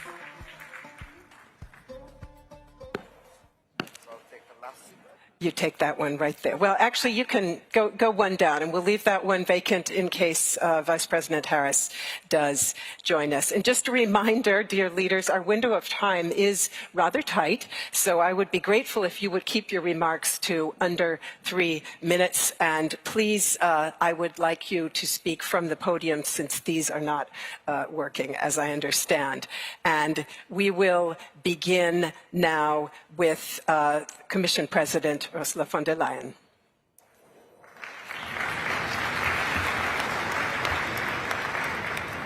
Thank you very much, fellow leaders, ladies and gentlemen. Today, the world takes an important step to limit global warming to 1.5 degrees. Reaching this goal starts with transforming the energy sector. As you all know, energy accounts for 75% of the global greenhouse gas emissions, and this has to go down. We must roll out more renewables, and we must use less energy to produce the products and the services we need. And if this is right, we must set ourselves global targets, because only what gets measured gets done. And this is the reason why 8 months ago we launched the idea of global targets on renewable energy and energy efficiency. And it looked like a long shot, an almost impossible gamble. But we all believed that we had to give it a try. And actually the result is amazing. While Dr. Sultan was speaking, and he obviously was very convincing, Mexico also signed up to our pledge. Now we are at 118 countries from all continents to sign up the global pledge. To double global energy efficiency, to triple renewable capacity to at least 11 terawatts. This is good news for at least 3 reasons. First, we send a message of hope to all those people who need access and affordable energy, to keep the lights on without polluting the air, or to prepare meals without breathing in harmful smoke. We need clean energy that is affordable and accessible to all. The world's cheapest energy is the energy that is not used, as we all know. And therefore, we set the goal to double energy efficiency by 2030. And the world's cheapest energy source are renewables.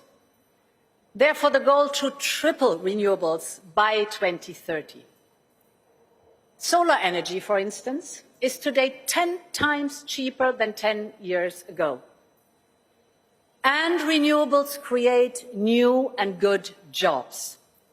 Today, there are more clean energy workers in the world than fossil fuel workers.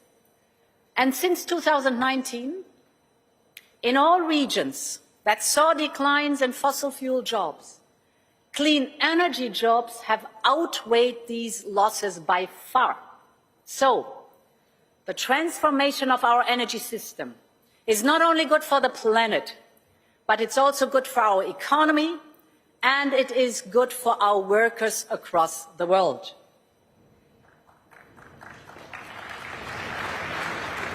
Second point, with these goals, we also send a clear message to industries and investors. We are providing them with clarity and predictability about the future, the direction of travel. So they will know how much additional capacity we need by 2030. And this will help them plan their businesses and investments.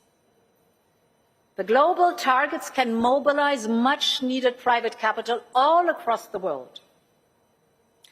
And my third reason is that the targets will also provide a benchmark to track progress.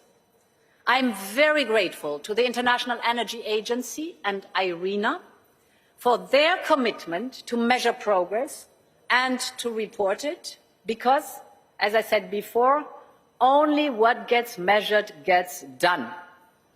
So, today is a day of celebration. We have built a truly global coalition with large industrial economies, with small island states, and with developing nations. We come from all corners of the globe. We have very different starting points, but we are united by one common vision, by one single objective, to protect our climate while seizing the economic potential of the clean energy transition.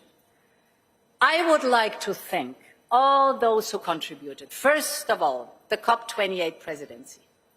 But let me also express my gratitude to all the leaders who championed this initiative from the very outset, like President Ruto, Prime Minister Motley, President Biden, all those who joined us here to make it happen.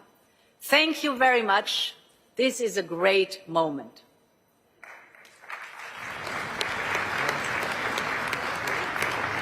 But our work is only starting. 2030 is around the corner. And in the coming days, we have to make sure that these targets are in the final COP declaration. And last but not least, in some countries, the cost of capital for renewables is prohibitively high. That is the message I took away from the African Climate Summit in Nairobi. So we need to unlock the necessary financial support for countries that need it. And therefore, I am glad to announce that in the next 2 years, the European Union will invest €2.3 billion from the EU budget to support this energy transition in our neighborhood and around the globe. Because, my friends, every country on earth deserves clean, affordable, and homegrown energy. Ladies and gentlemen, excellencies, today can be a turning point to make the clean energy go global and to put the world back on track towards our 1.5-degree goal. I thank you very much. I wish us all a very successful COP28. Thank you. Thank you very, very much, Commission President von der Leyen, for that very inspiring speech. We go now to the President of the Republic of Namibia, President Geingob. You have the floor.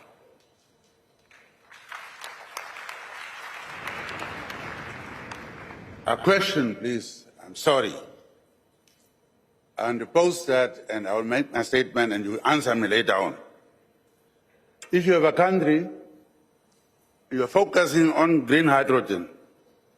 You are saying that's a future. And all of a sudden, you discover oil. Vast number of oil. What would you do?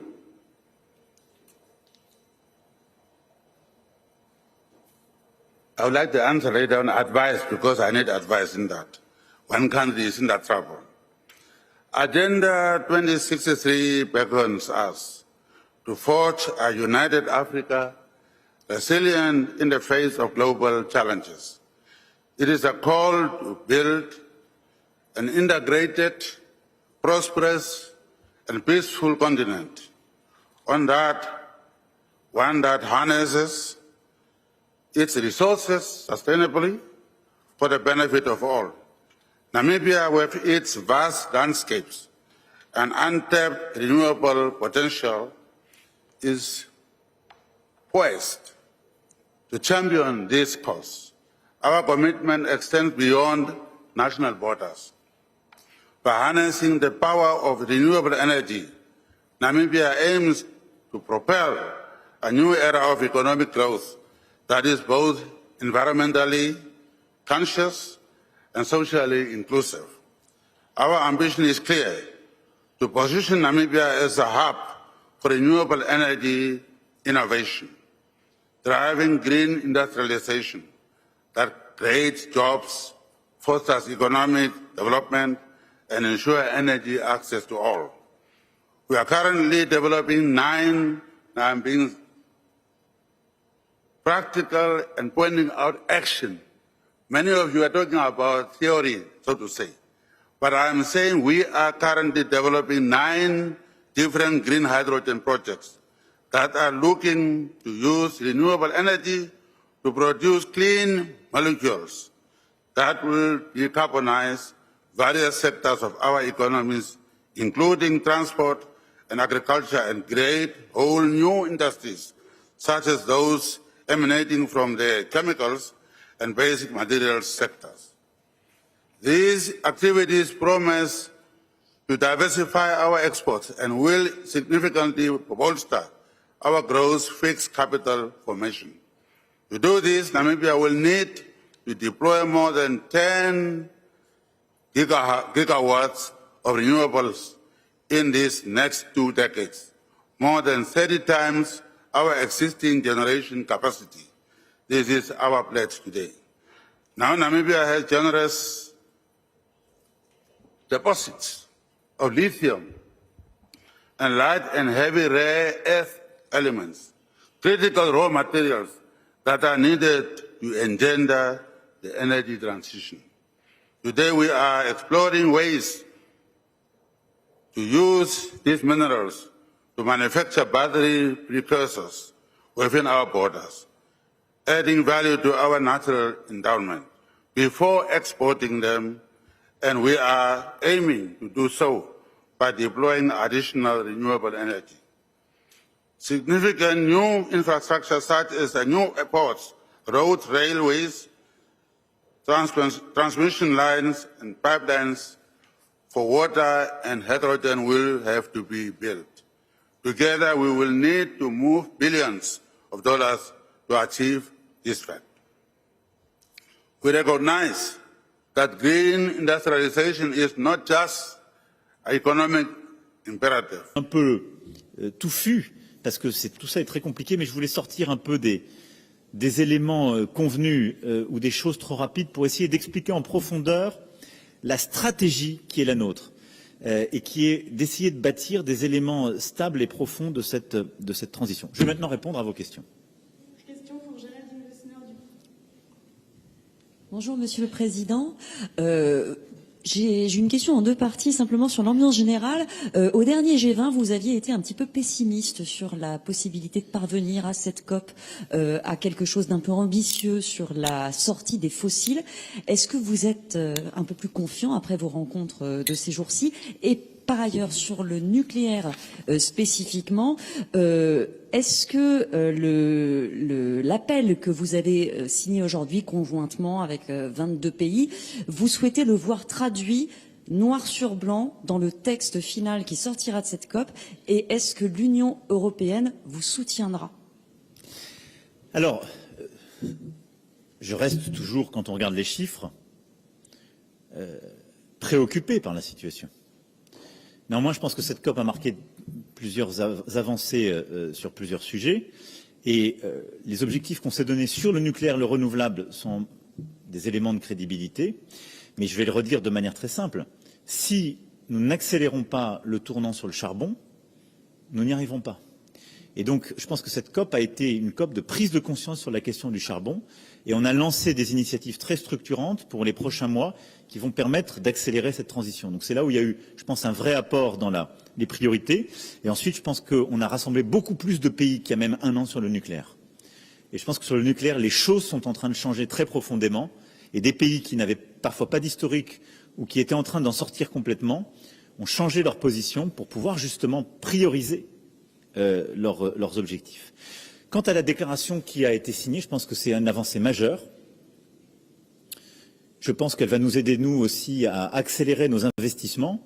On fait beaucoup d'investissements à travers notre grande entreprise leader qui est EDF, mais nos start-up aussi dans ce qu'on appelle le New Nuc, qui est au cœur de France 2030, et avec nos grands organismes de recherche, en particulier le CEA et le CNRS. Et donc nous, plus on a de la visibilité, plus on a de marché potentiel, plus on a des investissements internationaux qui se structurent, plus on peut mobiliser du financement privé, plus on peut mobiliser les marchés, plus on peut avoir de la visibilité et donc baisser nos coûts et innover plus vite. Et c'est un des défis qui est le nôtre, si on veut déployer ça à bon rythme, y compris pour nous-mêmes. C'est aller plus vite et moins cher sur les EPR et les SMR. Quant formellement à ce texte, on n'a jamais négocié de texte nommant quelque énergie dans nos COP. Et d'ailleurs, dans l'accord de Paris lui-même, c'est en annexe que vous avez des références. Donc, on aura annexé la déclaration des 22 plus et nous avancerons sur ce sujet. L'Europe a une position simple. On a réussi à obtenir ces dernières années la non-distinction entre le renouvelable et le nucléaire. C'était ce qu'on voulait. C'est de dire on a des low carbon energy. Et je crois que c'est plus que pertinent de faire comme ça. Deuxième question pour Paul Barcelone de France Info. Monsieur le Président, bonjour, juste là. Vous avez dit à l'instant votre inquiétude quant à la fin de la trêve au Proche-Orient. Est-ce que vous craignez que cela complique le dossier de la libération des otages? On sait qu'il reste 4 franco-israéliens avec des profils différents de ceux qui ont été libérés jusqu'à maintenant, des hommes majeurs. Ce dossier, vous allez l'évoquer dans quelques heures au Qatar. Qu'est-ce que vous attendez de cette visite à Doha, au moment où Israël rappelle ses émissaires dans le pays et dénonce même une impasse dans les négociations? Merci beaucoup. Écoutez, d'abord, je veux saluer le travail collectif qui a été fait ces dernières semaines, qui a permis les premières trêves plusieurs fois réitérées, et donc l'acheminement de matériel humanitaire, la prise en charge de plusieurs enfants et personnes qui étaient très malades et ou très blessés, qui nous a d'ailleurs permis de commencer à soigner sur le Dixmude, qui est appareillé sur les côtes égyptiennes et qui a commencé à permettre de structurer le travail. Et puis, trêve qui nous a permis de libérer 5 de nos otages et de libérer, comme vous le savez, plusieurs autres otages. Et le travail était d'abord sur les femmes et les enfants. Nous avons plus que regretté, évidemment, et ma préoccupation avec la reprise des attaques. Je le redis, nous reconnaissons le droit d'Israël à se défendre. Mais dans le cadre du droit international, du respect du droit humanitaire, et ce droit à se défendre ne peut en aucun cas être un droit à attaquer les populations civiles. Et donc je souhaite qu'on puisse à nouveau faire cesser les armes pour reprendre le travail humanitaire, la discussion politique et le travail sur la libération des otages. Aujourd'hui, il est suspendu, vous l'avez très bien dit. J'ai eu la discussion avec le président Herzog hier. On va avoir besoin de plusieurs jours de travail. L'objectif est à la fois de donner de la visibilité sur les conditions à nouveau de libération d'otages, aussi sur d'autres garanties de sécurité qu'Israël pourrait demander. Et donc c'est une négociation permanente qui se poursuit. Évidemment, nous restons très préoccupés et la position de la France ne change pas sur ce point. Je me rendrai, vous l'avez dit, juste après pour voir l'émir du Qatar, à la fois le remercier du travail qui a été fait et poursuivre ensemble le travail pour essayer d'engager une nouvelle trêve le plus rapidement possible, conduisant à un cessez-le-feu.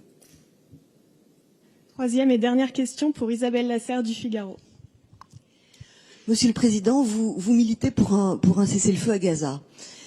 Si ce cessez-le-feu a lieu demain, ça veut dire que le Hamas demeure à Gaza et que donc il sera difficile d'y faire revenir l'autorité palestinienne et difficile aussi de proposer à Israël des garanties de sécurité pour éviter qu'un nouveau 7 octobre ait lieu. Alors quel type de cessez-le-feu exactement voulez-vous? Est-ce un cessez-le-feu immédiat, c'est-à-dire, dans ces cas-là, peut-être que vous considérez que les capacités militaires du Hamas ont été suffisamment affaiblies, ou alors peut-être considérez-vous que les questions humanitaires et les questions de libération des otages et le fait que les armes se taisent sont des objectifs plus importants que les opérations militaires d'Israël, ou est-ce un cessez-le-feu à moyen terme?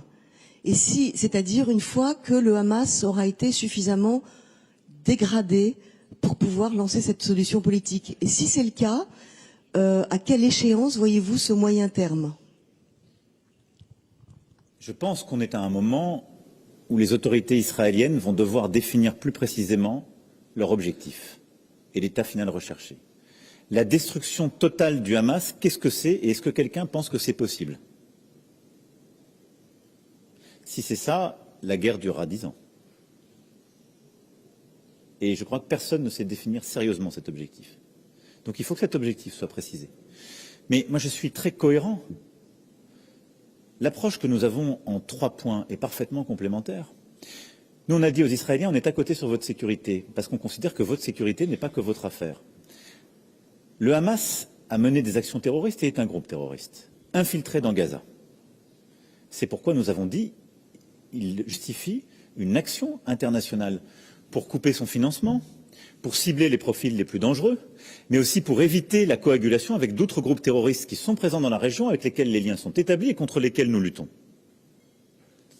Plusieurs pays ont commencé le travail avec nous et la discussion sur ce sujet.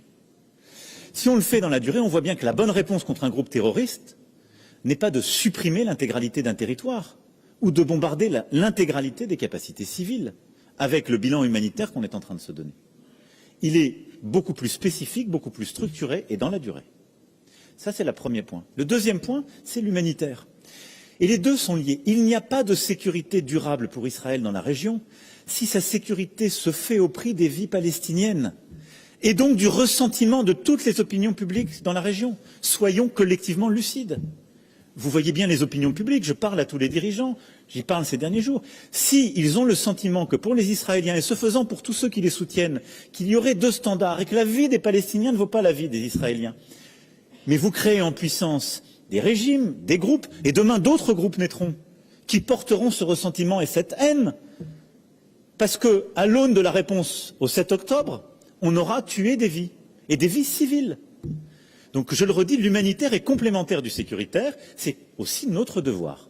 Et je pense que c'est l'intérêt d'Israël. Et donc, la réponse humanitaire, c'est aujourd'hui d'avoir des trêves très rapides permettant un cessez-le-feu humanitaire, la prise en charge des populations civiles, des enfants, et une action sécuritaire qui est ciblée contre des terroristes. Sinon, de fait, on reconnaîtrait un discours que j'invalide totalement, qui consisterait à dire que quiconque vit à Gaza fait partie du terrorisme. C'est inacceptable et c'est impossible. On parle d'un territoire où il y a plus de 2 millions d'habitants. Donc si on veut être cohérent, on doit avoir aussi une approche humanitaire. Il n'y a pour la France pas de double standard et toutes les vies se valent. Et puis troisième point, il est urgent d'avoir une approche politique. Et là aussi, il n'y a pas de solution sécuritaire qu'a montré le 7 octobre. Quand on a une approche sécuritaire où le désespoir politique nourrit tous les ressentiments, on ne construit pas sa propre sécurité dans la durée. Et donc il y a un droit légitime du peuple palestinien à avoir un État et donc à avoir une reconnaissance politique structurée et d'aller vers les 2 États. Et donc c'est notre responsabilité de reprendre la discussion sur ce sujet, sans naïveté. Ça ne va pas se terminer maintenant, je suis lucide. Mais on doit la réorganiser au niveau régional pour éviter que les forces ne s'écartent et pour bien montrer aux opinions publiques, aux Palestiniens, à tous ceux qui adhèrent à ce sujet, que leur légitime revendication politique est prise en compte et que le bon moyen de le porter n'est pas un moyen justement par la violence, mais par l'adhésion à un processus politique. Et là aussi, la bonne réponse, c'est les 2 États, la reconnaissance du peuple palestinien à disposer d'un État et l'exigence à l'égard de celui-ci de reconnaître l'État d'Israël et sa sécurité et le droit à en vivre en paix. C'est comme ça que vous aurez une sécurité régionale. Sinon, la guerre sera sans fin. Et donc, pour moi, le cessez-le-feu doit arriver le plus vite possible, parce que la bonne lutte contre le terrorisme n'est pas le bombardement systématique et permanent. Ce n'est pas la bonne réponse quand on est face à un groupe terroriste. C'est d'avoir une réponse structurée, beaucoup plus ciblée, et donc, à ce moment-là, de penser la manière de sécuriser Gaza pour protéger les populations en permettant des interventions ciblées contre ces groupes terroristes. Et là-dessus, Israël doit engager avec les États voisins une discussion structurée, politique et sécuritaire. C'est à ça que nous poussons, c'est à ça que nous œuvrons, c'est ça l'initiative Paix et Sécurité pour tous que la France porte, avec laquelle nous travaillons pied à pied avec chacun des partenaires. Elle est cohérente. Moi j'ai tout lu sur notre initiative. On a dit, regardez, il propose de lutter contre le terrorisme. Évidemment qu'il faut lutter contre le terrorisme. On va pas laisser tout seul. Le lendemain, il dit, ah bah maintenant il fait de l'humanitaire. Tout ça est cohérent. C'est un ensemble si on prend la peine de le regarder dans sa complétude et d'éviter les caricatures. Je crois que la France a une réponse pleinement cohérente. J'en parlais hier avec le président Herzog qui reconnaissait lui-même que c'est la seule manière cohérente d'apporter cette réponse. Après, il faut réussir à l'articuler dans le temps. Le plus vite on synchronise ces trois piliers, le plus nous sauverons de vies et croyez-moi, le plus nous assurerons de manière durable la sécurité d'Israël. Mais il faut éviter les caricatures et la simplification. Est-ce qu'il y a d'autres questions? De la presse internationale, peut-être, parce que... Allez-y.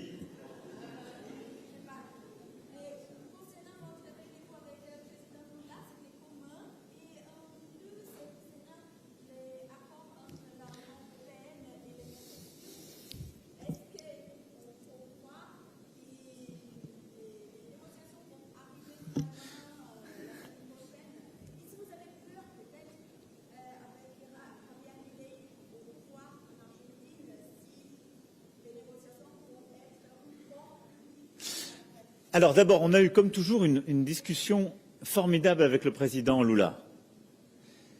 Parce qu'il est visionnaire, courageux et qu'il y a beaucoup de synergie entre nos stratégies.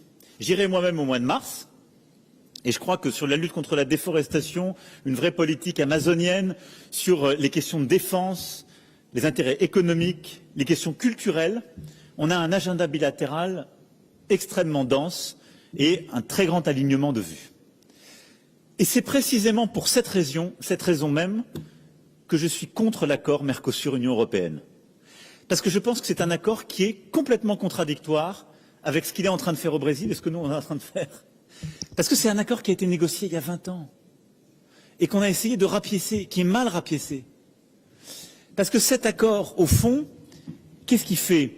Il ne prend pas en compte la biodiversité et le climat en son sein. C'est un accord commercial de démantèlement de tarifs à l'ancienne, si vous me permettez de le dire.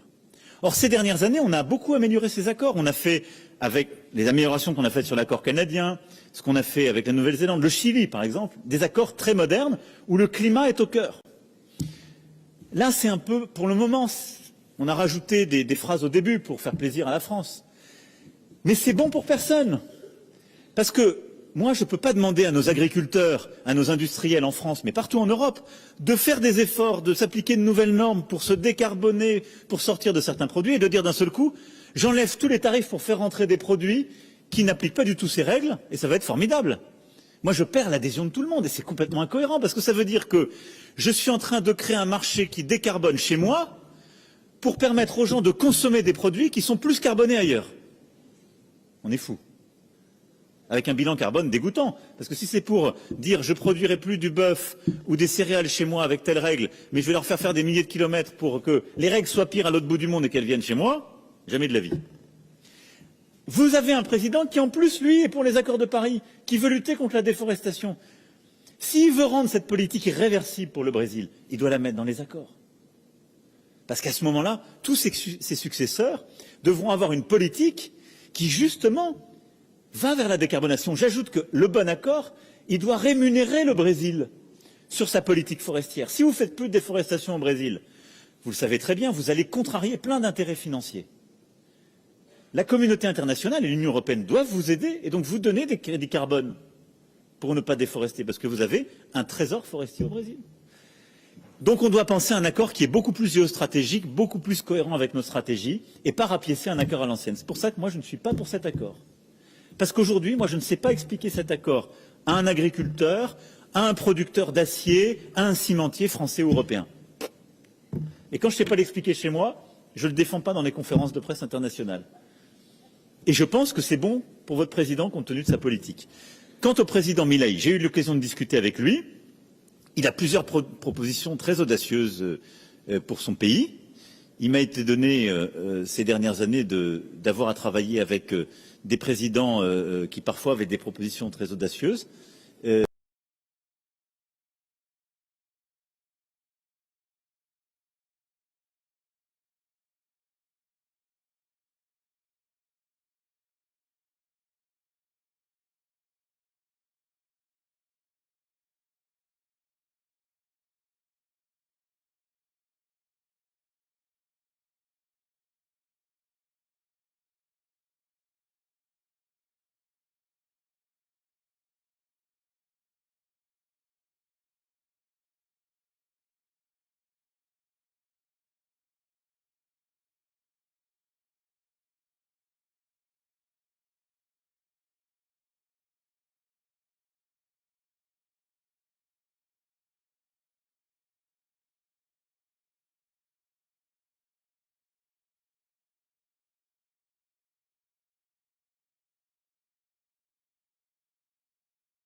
Before we begin, please ensure your mobile phones are on silent. We also kindly request that you hold your questions until the end of the session, and please limit your questions to one. Without further ado, let me introduce our panel of speakers. We have Ambassador Majid Swedi, COP28 Director General and Special Representative, His Excellency Adnan Amin, CEO of COP28, Fred Krupp, President of the Environmental Defence Fund, Lord Adair Turner, Chairman of the Energy Transitions Commission, and Ambassador Majid, you have the floor. Thank you, Sarah. Thank you, everybody. It's great to see you. And as you can see, we've had a very exciting day today at COP28, and I'm really glad to be here with friends and colleagues from our team, and really looking forward to a very exciting session, and really glad to see that we have a really full room. So I'm sure it's going to be an interesting discussion. I hope you all had a great day. I know it has been really busy, and as the World Climate Action Summit comes to a close, I want to take this opportunity to highlight just some of the successes that we've already achieved. As a presidency, we've said all along that we know what it is at stake, and the science is very clear on this. COP28 must be an inflection point, not a checkpoint. This is a responsibility that we are all taking extremely seriously, and I'm confident that we have delivered over the past 2 days demonstrates exactly this. Yesterday, we had more than 35,000 entries to the site, including more than 150 world leaders. We took early and decisive action to deliver on loss and damage, announcing over 660 million aggregate funds from the UAE, Germany, the UK, the EU, Japan, the US, Canada, France, and others to operationalize the fund. The fact that its adoption occurred in the opening plenary session honours the memory of COP28 Advisory Committee member Salim al-Haq, whose advocacy made this historic achievement possible. We've taken significant steps towards making climate finance more available, accessible and affordable. His Highness Sheikh Mohammed bin Zayed Al Nahyan launched the world's largest private world market climate vehicle, Altera. World leaders launched the UAE Declaration on Climate Finance, and the UAE pledged $200 million to the IMF's Resilience and Sustainability Trust. 134 countries representing over 480 million farmers and over 70% of total food system production emissions signed the Food Declaration to include food system transformation in national climate plans by 2025. We hosted the Local Climate Action Summit, which convened a historic number of mayors, governors, NGOs, business and other local leaders alongside parties to respond to the global stocktake. And we hosted the Business and Philanthropy Climate Forum, which announced the mobilization of $5 billion through several unique blended finance structures to turbocharge the climate transition in emerging economies. On negotiations, there is a sense of optimism and progress. Yesterday, we hosted a global stocktake high-level event on adaptation, moderated by Her Excellency Razan al-Mubarak, which included 26 heads of state and government and other high-level participants. Today saw the GST high-level events on means of implementation, which included remarks by the COP28 President and mitigation, with over 50 leaders and ministers speaking across the two events. We continue to urge negotiators to get to the text and to work constructively with the co-facilitators, and we know that they are going to deliver great results here at COP28. We're seeing some early signs of progress and urge parties to build on the momentum of the day one decision on loss and damage. We also delivered the most ambitious integrated package of energy solutions ever developed, the Global Decarbonization Accelerator, a comprehensive plan for system-wide change, addressing the demand and the supply of energy at the same time, speeding up the energy transition and drastically reducing global emissions. A tremendous achievement from colleagues in the energy team who I am delighted to be joined by today and who will share further details of today's announcements momentarily. I know that already feels like an awful lot that we've delivered, but I'm proud to say that this is truly just the beginning of many things that we have to come. As we look ahead to our thematic days, we'll continue to deliver an ambitious decision in response to the global stocktake and demonstrate a new era of climate leadership. Before I touch upon tomorrow, I know we've had some long lines and some issues with accessing press conferences also some start times, and I want to assure you we are working to resolve these issues alongside our friends at the UNFCCC who, as always, are helping us and being as supportive and a partner as you would expect. Now on to tomorrow, where we will focus on health, relief, recovery and peace. First time we're going to have a health day, where we will see announcements of new health climate finance programs in response to country priorities and needs. United action to bring early action to scale and to get ahead of disasters, initiatives on climate and health, declarations on climate, relief, recovery and peace, and more. With that, I now hand over to our CEO, Adnan, to give us more about the energy outcome today. Thank you, everybody.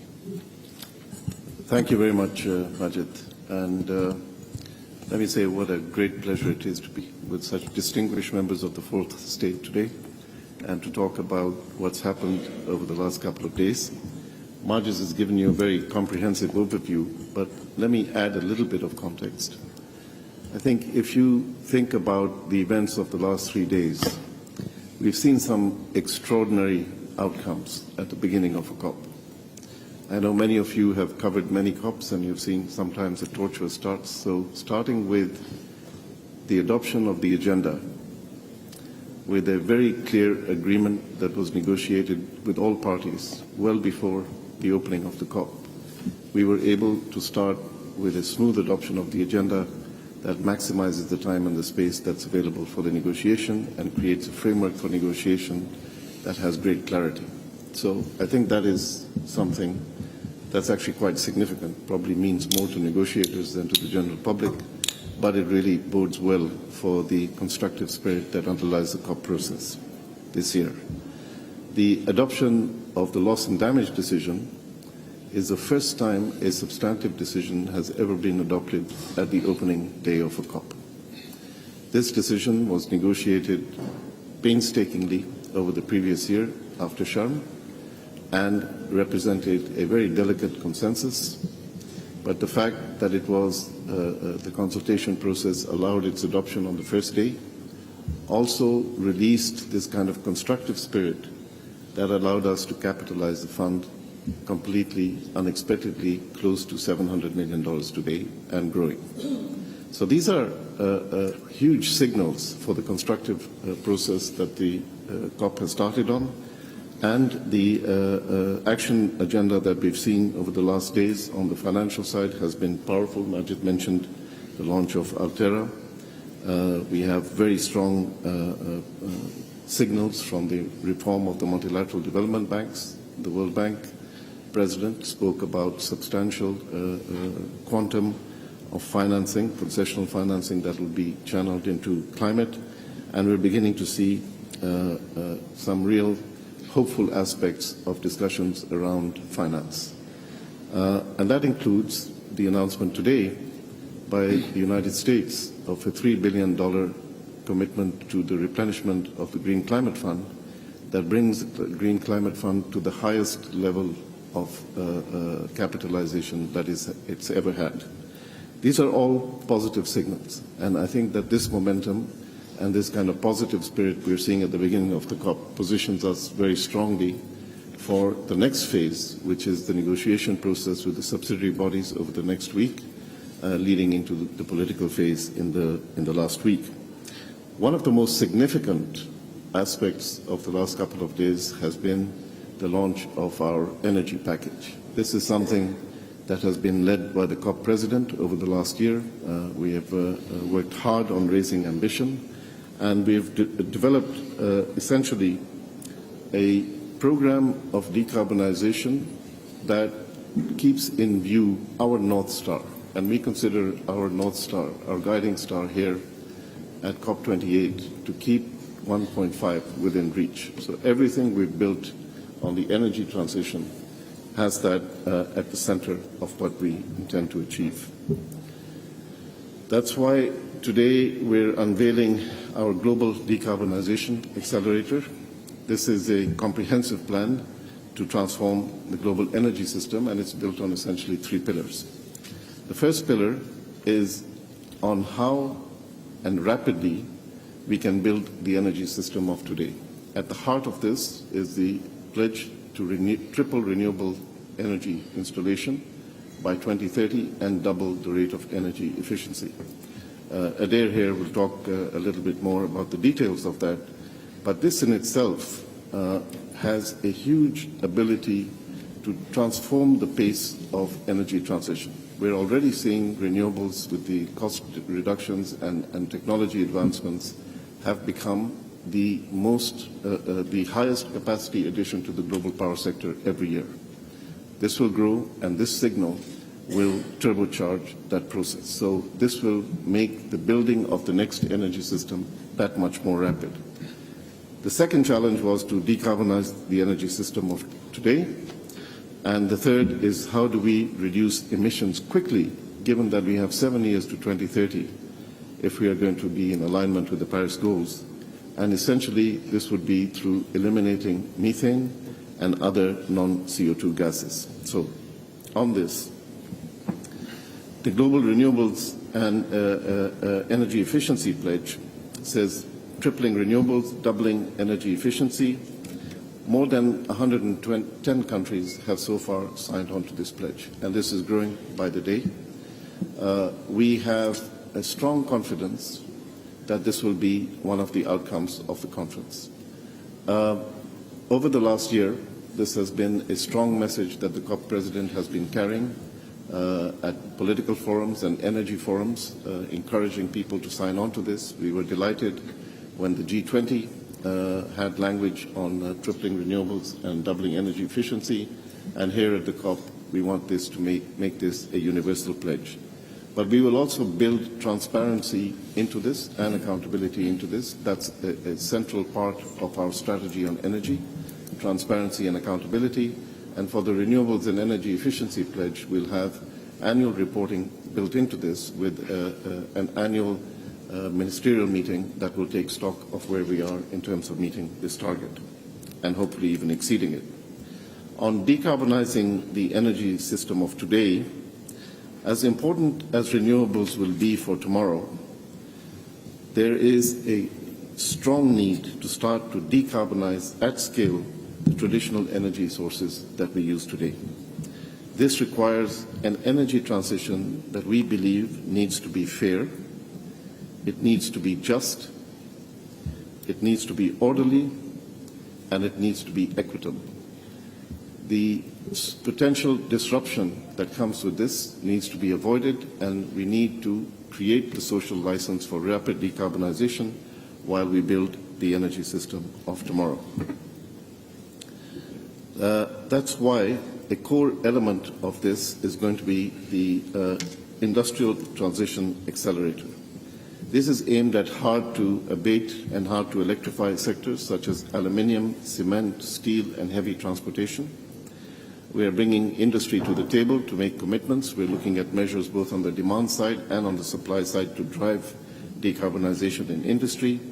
And we're also aligning with the oil and gas industry around an ambitious set of commitments through our oil and gas decarbonization charter. This is highly significant. This charter includes oil and gas companies committing to zero methane emissions by 2030, ending routine flaring by 2030, and total net zero operations by 2050 at the latest. What we've achieved so far is that 50 very significant oil and gas signatories have joined. 29 are national oil companies. That in itself is highly significant because you have not seen national oil companies so evident in these discussions before. And 21 are international oil companies. Some of the largest oil and gas companies in the world have joined this, and they have committed to transparency and reporting on this.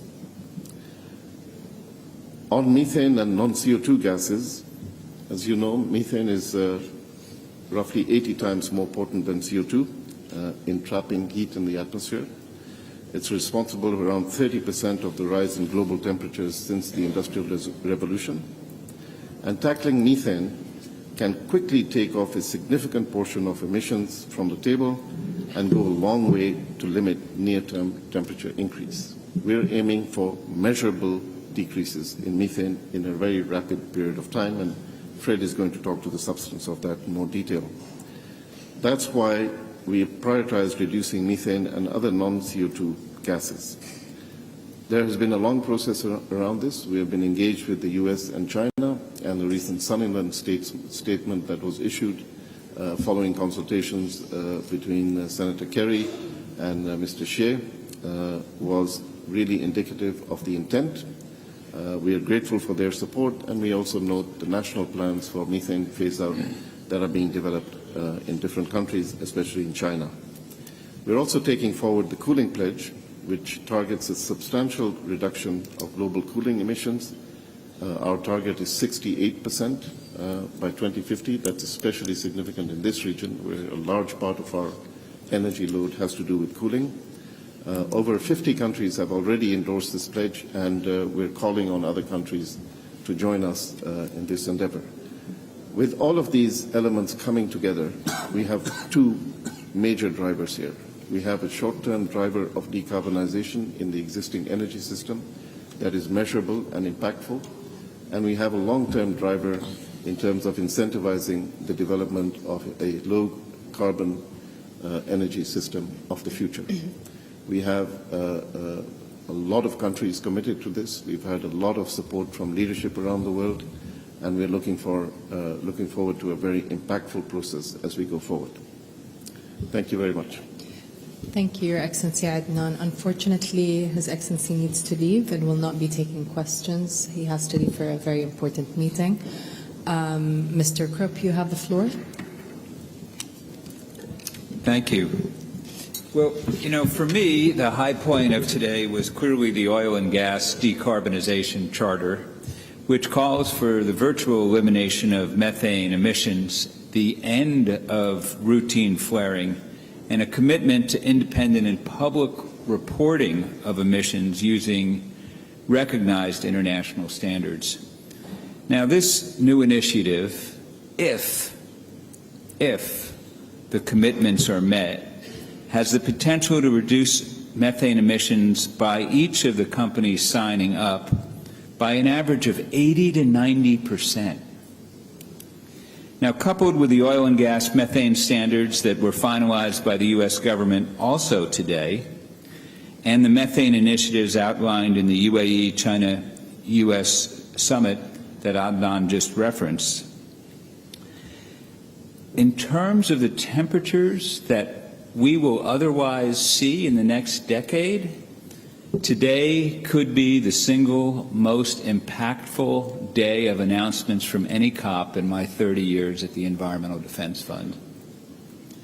Now, I did say if the commitments are met, and that's why I am so pleased to that the Bloomberg Philanthropies is directing $25 million of a $40 million new commitment to ending methane pollution to enable a new accountability partnership, an oil and gas methane accountability partnership, where the International Energy Agency and the UNEP's International Methane Emissions Observatory will hold industry accountable to the commitments that were announced today. Of course, as important as the methane reductions are, we cannot avoid the climate crisis by methane reductions alone. Zeroing out carbon dioxide pollution is also essential.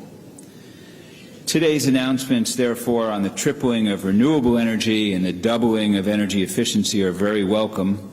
But as the IEA, the International Agency, told us just last week, the oil and gas industry can and must do more to develop, deploy, and invest in the clean energy technologies of the future. In this respect, the oil and gas industry is still falling woefully short. But today, the good news is that we have it within our power to dramatically slow the rate of warming in our lifetime by the relatively simple acts of finding and fixing methane leaks and ending routine flaring of gas, which is wasteful of an energy resource as well as a powerful climate pollutant. And equally encouraging is the fact that we have tools like satellites that will soon be launched to independently monitor whether and how industry and countries today are or are not following through on the commitments that were made today. No longer do we have to settle for taking anyone's word for it. Thank you.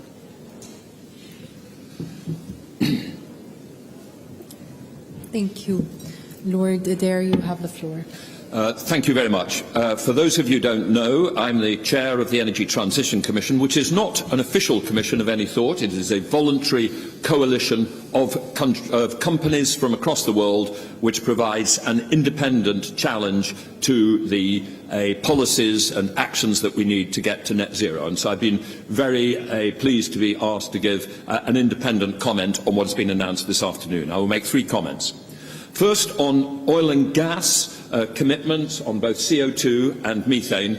These are crucially important because the Scope 1 and Scope 2 emissions of the fossil fuel system, the CO2 and the methane, which is produced in the production and the refining and the transport of fossil fuels, itself comes to about 6.5 gigatons of CO2 equivalent.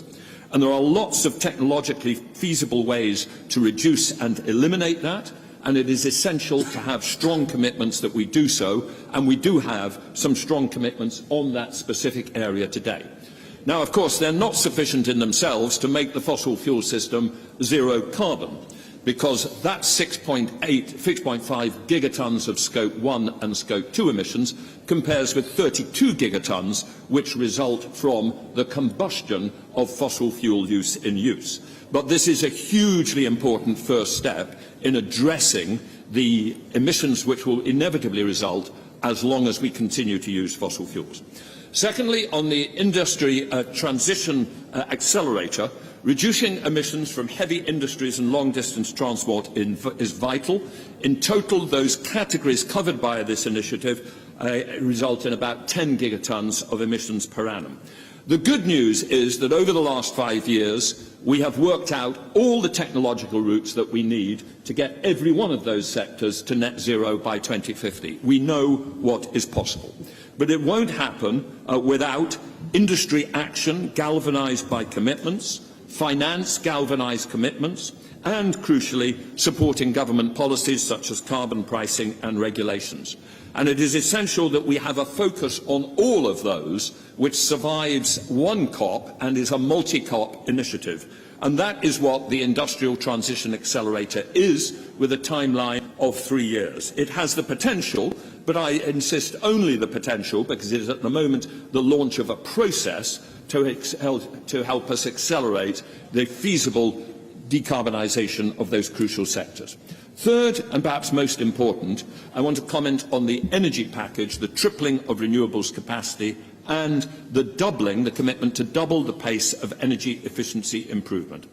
These commitments are also vital, and they will have very important implications for the changing balance of our energy system. The only way to achieve a net zero carbon economy is to electrify as much of the economy as possible and to decarbonise power generation as fast as possible. And these 2 initiatives address those 2 points. Tripling renewables capacity is an achievable objective by 2030, and we should be clear that beyond that, we will need to have significant growth in the 2030s and 40s. And it is therefore vital that governments across the world embrace this objective, or even in some cases more ambitious objectives, and crucially that they and the global financial institutions embrace the enabling actions which will actually make that possible. We need, for instance, investment in grids to make sure that grid capacity is not a limiting factor on the deployment of renewables. We need to make sure that planning and permitting systems don't prevent the growth of renewables. And in the lower income countries in particular, we have to mobilise huge flows of finance from the multilateral development banks and other development bank institutions to support the massive increase in renewables which we need in those countries. Doubling energy efficiency is also important, And it is important to realise that the primary route to achieve that will inevitably involve electrification. One of the primary contributors to doubling energy efficiency growth will be faster electrification of road transport, because electric vehicles use about a third as much energy per kilometre travelled as do internal combustion engine vehicles. So if you want to accelerate energy efficiency improvement, accelerate the electrification of road transport. The same is also true in residential heat in the cooler parts of the world. The biggest route to get there is to electrify residential heat, because when you electrify electrical heat with heat pumps, you get 3 or 4 kilowatts of heat for every kilowatt of electricity put in. And that means that we can get rid of the gas boilers. So these initiatives on both renewable energy capacity and energy efficiency are crucial to building the energy system of the future. And I think it's important to realise that they have inevitable implications for fossil fuel demand. If we achieve these objectives, we will also significantly reduce fossil fuel demand. If we achieve a tripling of renewable capacity, we will cut the use of coal and gas. And if we achieve that acceleration of energy efficiency, that will be a primary vehicle for reducing the use of oil and gas. And that will make it possible for us to phase down fossil fuel consumption, and therefore the 32 gigatons of emissions which come from Scope 3 fossil fuel emissions, fossil fuel emissions, rather than the 6.5 which is in the Scope 1 and 2 addressed by the specific oil and gas initiatives announced today. So I think this is a useful package, but as people have already said, it will only be useful if we actually follow through on the implementation. Thank you very much. Thank you, Lord Turner, and thank you all for your remarks. I forgot to mention that we are joined here on stage by Alexander Serre from UN Climate Change, who will be taking any UNFCCC related questions. We'll now open the floor for questions, but before you begin, please, I would like to remind everyone, please state your name, your outlet, and who your question is addressed to. Thank you. Well, actually, I think we will be hearing from Mr. Krupp. He would like to mention a short story.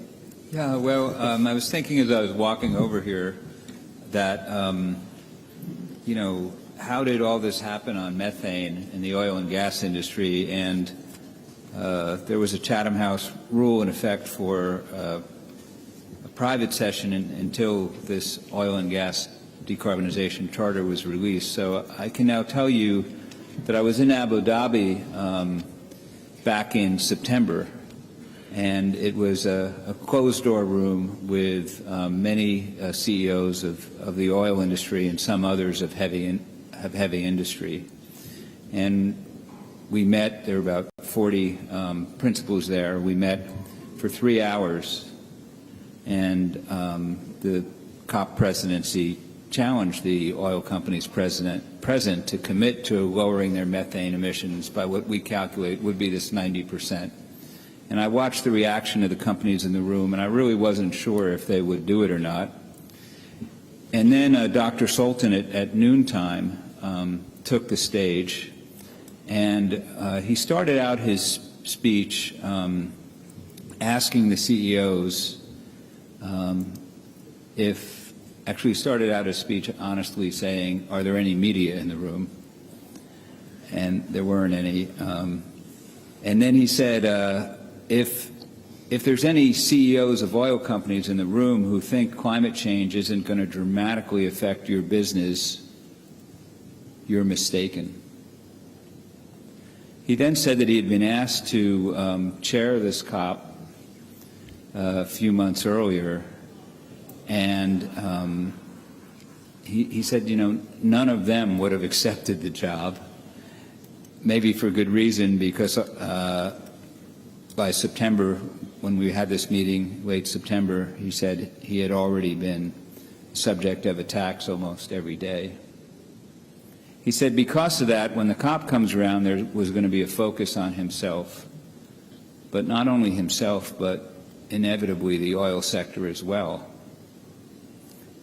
And then he said, this could be the company's last chance to demonstrate that they could step up and do what needed to be done, at least take a big step. And he talked about the methane as an element of this, these reductions down to 0.2%, when now we know from our measurements the industry average is more like 2%. And he said, at the end of his talk, he said, I need you, I need your support, I need you to sign up. Are you with me? Are you in or are you out? By this point, the hair was standing up on the back of my neck. The room was entirely silent, but I didn't know if that silence was they were in or they were out. But at the end of the day, I had a chance to talk to Dr. Sultan, and I thanked him for his speech. It was one of the best speeches I've heard in my career. And after thanking him, I said, well, are they in or are they out? He had been having bilaterals all day. And he picked up his phone and he pointed it at me as I am pointing my phone at you, and he said, Fred, my phone has been lighting up all day. They are telling me they are in. So I just want to tell that story and thank Dr. Sultan for his leadership at bringing this industry in, such a high percentage of it. Not as many as we need. We need now the rest of the oil companies to join too. But this really is a momentous day. So that's the story I want to tell. Thank you, Mr. Kapoor. We'll now take questions. Gentleman in the fourth row. Thank you. To everyone on the panel, sorry, it's James Murray from Business Green. If the North Star of the summit is to keep 1.5 degree alive, would the presidency like to see in the final text something reflecting, or a statement reflecting on the fact that all those oil and gas companies, or almost all of them that Fred just mentioned, their production plans are in no way aligned with 1.5 degrees? How does the presidency hope to square that circle? Well, first of all, thank you for the question, and I just want to reiterate Fred's point. Thank you for telling that story. I was there and have had the good fortune also to be with Dr. Sultan all throughout this year in many of these really great conversations, and as you know, he always gives a master class in diplomacy, right, and in getting folks to deliver action. And I think that what we've done already is shown that we deliver action. We've delivered on the loss and damage fund. Not only have we operationalized it, but we've capitalized it, and nobody expected that we would be able to do that. We've delivered an agenda from day one, and everybody is in a positive mood. We've delivered finance, a finance framework. We've delivered a finance vehicle, and today we've delivered what was asked by many of us over the course of this year, was to bring oil and gas into the conversation in a meaningful way. There is no doubt that there is a lot of work to be done. And we as a COP presidency have said that from the very beginning, that these are not easy steps to take. And Fred's story, I think, demonstrates that. But no doubt that this is a historic outcome. We need to get 1.5 has been our North Star from the very beginning, and we've taken it in a very systematic way to think about how do you achieve that. And we said to ourselves at the beginning of the year, how can we achieve that if we exclude a whole sector from the conversation? We can't do that in a practical way by being exclusive. What we've done today with this declaration is we've brought that industry, we've challenged them with ambitious targets. Of course, we need them to step up, but this is also a process that is made up of non-negotiated and negotiated outcomes. On the non-negotiated side, we have delivered industry. We need them to go further, and if you were at his speech today, Dr. Sultan very clearly said, we need more, we need to go further. So it's a first step. I think it's one that we should all celebrate. And then on the negotiated side, we need the negotiators to come together now and clearly tell us how they want to address energy in the negotiations. We've laid out that challenge through the GDA, through the actions that's happened in the real economy, and now we need negotiators to focus on the global stocktake. They need to show us clearly how we get back on track to achieving our climate goals. That's what the global stocktake is about. That's why it's so important. We need to deliver on mitigation. We need to, and we've always said remember our 4 pillars. We need to fast track the energy transition. We need to decarbonize the energy system of today. That's why we have that amazing step with methane and some of the other things that we've achieved today. But we need to triple renewable energy. We need to double energy efficiency. We need to build the energy system of the future because we need to give people the choices that they can make. So we're talking to them about what we're giving them rather than what we're taking away so that they can make those choices that we want them to make. Then we need to fix finance. Consistently as we travel around the world, we've heard that we don't have the capital to make these changes that we need. How do we mobilize finance? That's why Finance Day yesterday was so important, and that's why we delivered on each of those different elements in terms of finance. But we need others to come in to move from hundreds of billions to trillions. We need the support of the global community. We need to think about people's lives and livelihoods. This needs to be about adaptation. This needs to be a just transition. It needs to be about equity. It needs to be how we do this in an orderly way, in a just way.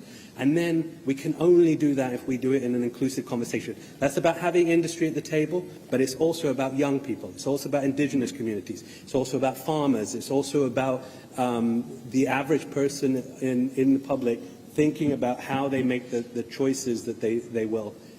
But to your point, exactly, we need the governments to send the signal, and that will come from the parties sitting down in the rooms over these 2 weeks, coming together and delivering the outcome that we all expect from them.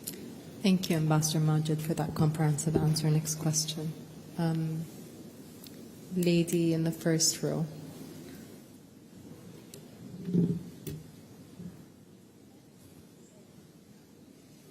Thank you. I got 2 questions. First of all, my name is Aham Habib. I'm from Kirkuk now. Please limit your questions to 1 and mention who it's directed to. Okay, let me choose. Okay, my question is to Ambassador Saudi.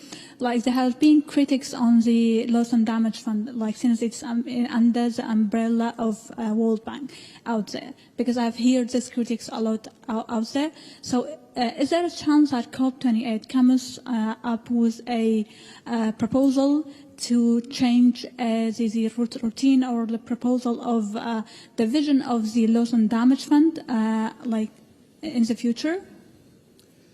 So I think that the loss and damage fund is really a testament to the great diplomacy of our team, of Dr. Sultan, and we've had very difficult nights where we've worked through delivering on it. Back in September, when we had TC4, parties were really far away from delivering an outcome. But our COP president didn't accept that. He said that he wanted to have an extraordinary meeting here in Abu Dhabi, the TC5. And in that, we were able to work with parties to get them to deliver a recommendation. This is a recommendation of the Transitional Committee. So we as a COP presidency, our role was to bring them together, put them in the room, push them to deliver the outcome. And what was our mandate at COP27? To operationalize the loss and damage fund and its funding arrangements. What did we deliver? We operationalized the loss and damage fund and its funding arrangements, and we capitalized the loss and damage fund. I think that this is a huge success that we should all celebrate. I think that the recommendations came from the committee, was accepted by the parties. For us as a COP presidency, our job is done. Thank you, Ambassador Majid. Please.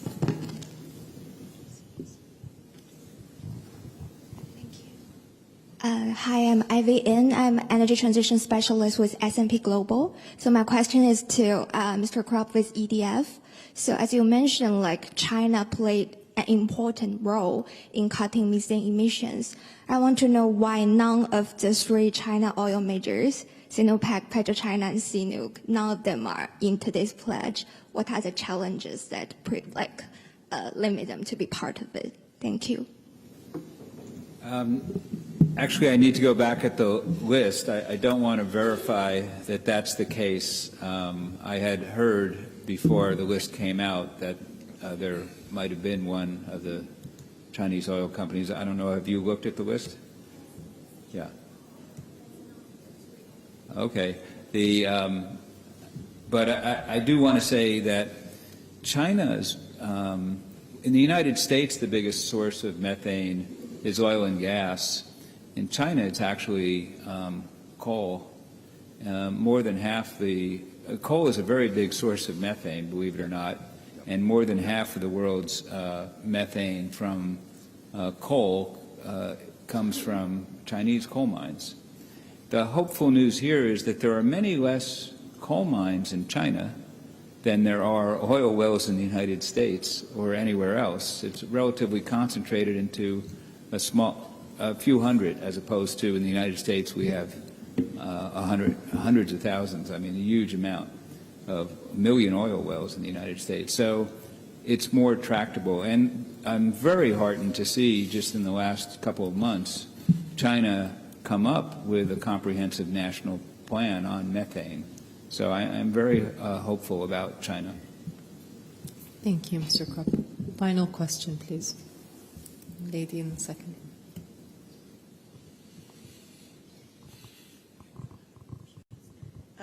Thank you. Apologies for the cold. I'm Vanya Walker-Lee from the Malta Business Weekly, and this is my 22nd COP since Kyoto, when many of you weren't born.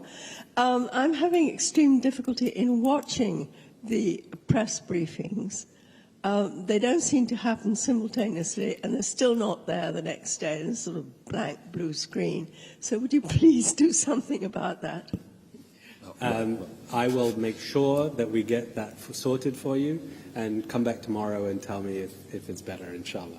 Our comms team, I'm sure, are scrambling right now. So thank you for raising it for us, and we'll make sure we improve it. Sorry about that.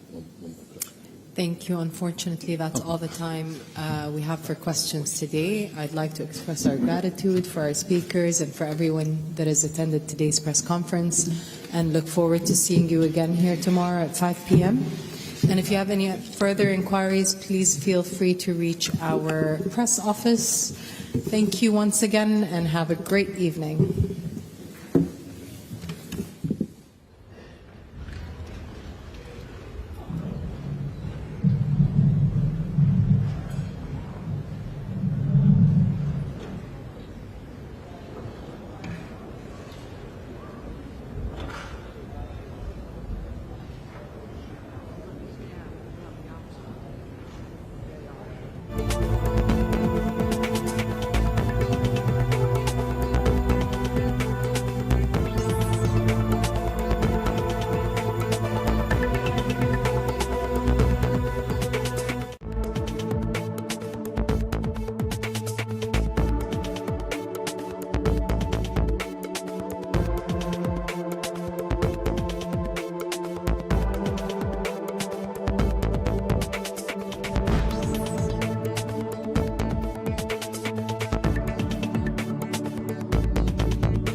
questions as best I can. And first, the announcement. This came out a short time ago. Following the impasse in negotiations and the directive given by Prime Minister Benjamin Netanyahu, Director of the Mossad David Barnea has instructed his team in Doha to return to Israel.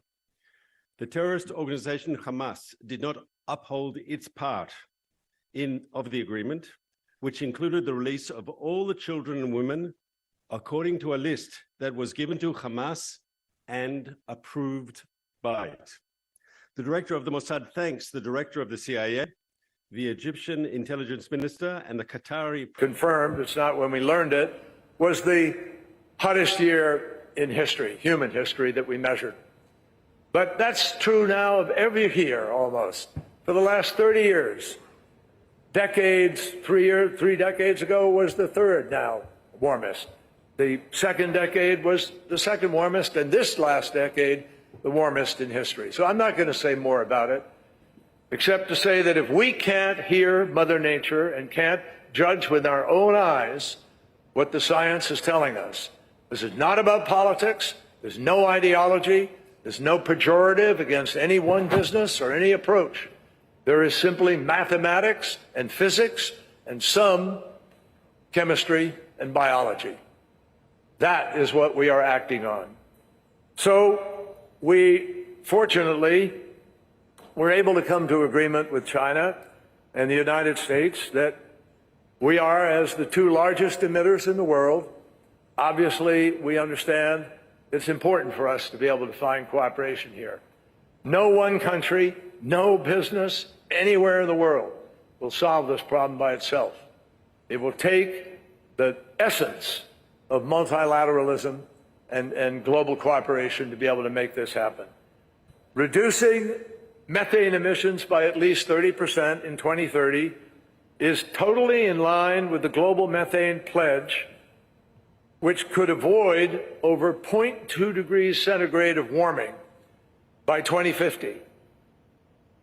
Every expert agrees that dealing with methane, which in its early years of release into the atmosphere is 80 to 100 times more destructive than CO2, or dealing with it in the later years when it is still 20 times more destructive than CO2 is critical to our ability to hold on to 1.5 degrees.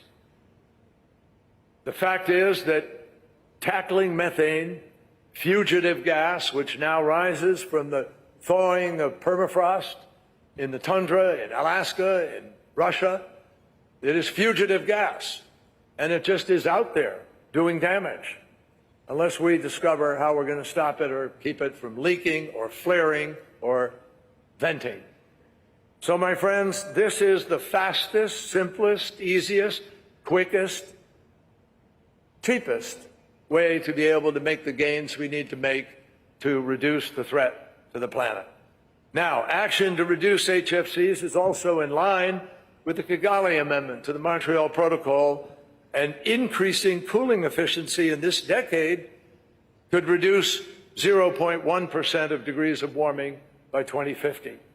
Non-CO2 greenhouse gases also cause almost 500,000 deaths every year from respiratory illnesses and 6% of global crop loss, food production loss, at a time when global production is already deeply strained. Rapidly reducing non-CO2 emissions is a 3-in-1 winner. It is advancing global climate crisis responses, it is providing cleaner air, and food security objectives are met simultaneously. So the stakes, obviously, are what I described. The scientists are saying this moment is alarming. It's without precedent. It is terrifying, some have said. And others will say we are in uncharted territory. So that is why it is critical that we include all greenhouse gases in the next round of the nationally determined contributions, or NDCs, that will be finalized by 2025. And I'm really heartened, we're all encouraged, that China, President Xi and Xi Jinping's work and his team committed to do this in sunny lands, and I call on the global community to likewise commit to include all greenhouse gases economy-wide in future NDCs. This is a fundamental starting point that we need to agree on. In addition to future NDCs, we need to take action now. And I'm pleased to announce a few ways in which the United States is working with our partners to advance methane mitigation at home and abroad. Earlier today, the United States finalized standards to sharply reduce methane emissions from oil and gas operations. And those efforts will achieve a nearly 80% reduction and is planning a rulemaking review. We, the United States, are planning a rulemaking review on methane emission standards for landfills. The United States and the European Union launched a global methane pledge 2 years ago in Glasgow, with 100 countries joining. At COP27 in Sharm, we were able to grow the list of endorsements to 150 countries. And I'm pleased today to announce new global methane pledge endorsements from Angola, Kenya, and Romania. And I'm particularly excited that Turkmenistan, Kazakhstan joined yesterday, and Kosovo, President Kosovo is here, joined today. And I look forward to hearing from Kazakhstan in a few minutes. We are working to turn the pledge itself into action. Over 86 countries, covering well over half of emissions, have national methane action plans in place or engaging with our partners to develop them. And we are launching exciting new initiatives and partnerships, including lowering organic waste or low methane to support subnational waste reduction efforts around the globe. And to help support these country efforts, my friends, President Biden launched the Methane Finance Sprint at the April 2023 Major Economies Forum, which he hosted at the White House. That had the aim of raising $200 million in order to help us go forward. Well, I'm very pleased to announce today that the United States, the European Union, other governments, philanthropies, and the private sector significantly exceeded that target, and together we have mobilized over $1 billion in new grant funding since COP27 for methane in the field. That is more than triple previous annual methane grant funding, and it will leverage billions more in project investment. And these funds are going to support cutting methane emissions across all sectors with a focus on low and middle-income countries. As part of this effort, my friends, well, let me just add one other thing to this. In addition, for the first time, I'll be very quick, but I don't want to miss some of these things because they are new and groundbreaking specifically. We have a group of oil and gas companies that have stepped up and have decided to take a leadership role in helping to deal with this challenge on a local basis. So Equinor, Total, BP, Eni, Oxy, and Shell have each decided that they are going to put up $25 million each in order to put that into the field and help people learn how to be able to reduce those emissions and move forward. And we're working with one other company that is here that we hope will be able to understand a novel approach and implement that. So we will continue to add to this effort as we go forward. Final thing, I want to just quickly get off of here, obviously, but I want to thank our host of the COP28 presidency team. We thank them for their contribution to the Methane Finance Sprint. We thank them for their partnership in this event throughout the COP.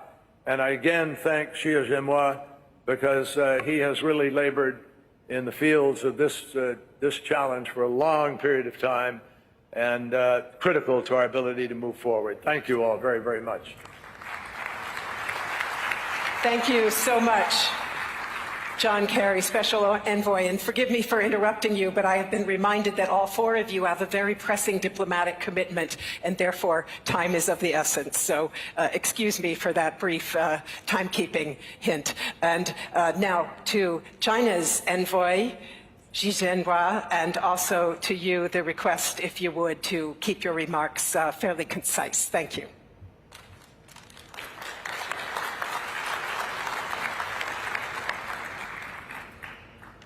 尊敬的各位阁下、各位来宾、各位同事、各位朋友，大家好。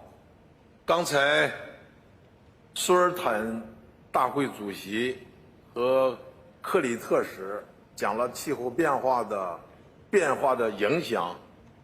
我呢，因为气候变化工作的需要，2次考察了南极。 1次考察了北极，也到了小岛屿国家和最不发达国家去考察、去访问。我亲眼看到了，由于气候变化对2极造成的冰川融化的影响，也看到了小岛屿国家和最不发达国家遭受到极端气候影响的威胁。应该说呢，气候变化 已经从过去我们认为的未来的挑战，已经变成了现实的危机。因此呢，我们必须要团结起来，采取行动。非常高兴，中美2国共同与 COP28 主席国阿联酋一起举办甲烷和其他非二氧化碳温室气体的峰会。 欢迎各位参加这次峰会。举办这次峰会是落实中美关于加强合作应对气候危机的阳光之乡声明的重要举措，也表明我们对控制甲烷等非二氧化碳温室气体的高度重视。面对当前全球气候变化的严峻形势， 我们共聚一堂，探讨控制甲烷和其他非二氧化碳温室气体排放的具体措施。刚才我见了一些石油公司的领导人，他们讲了他们在采取行动，也愿意和中国开展合作，共同来减少甲烷和温室气体的排放，这非常好。所以呢，我们要在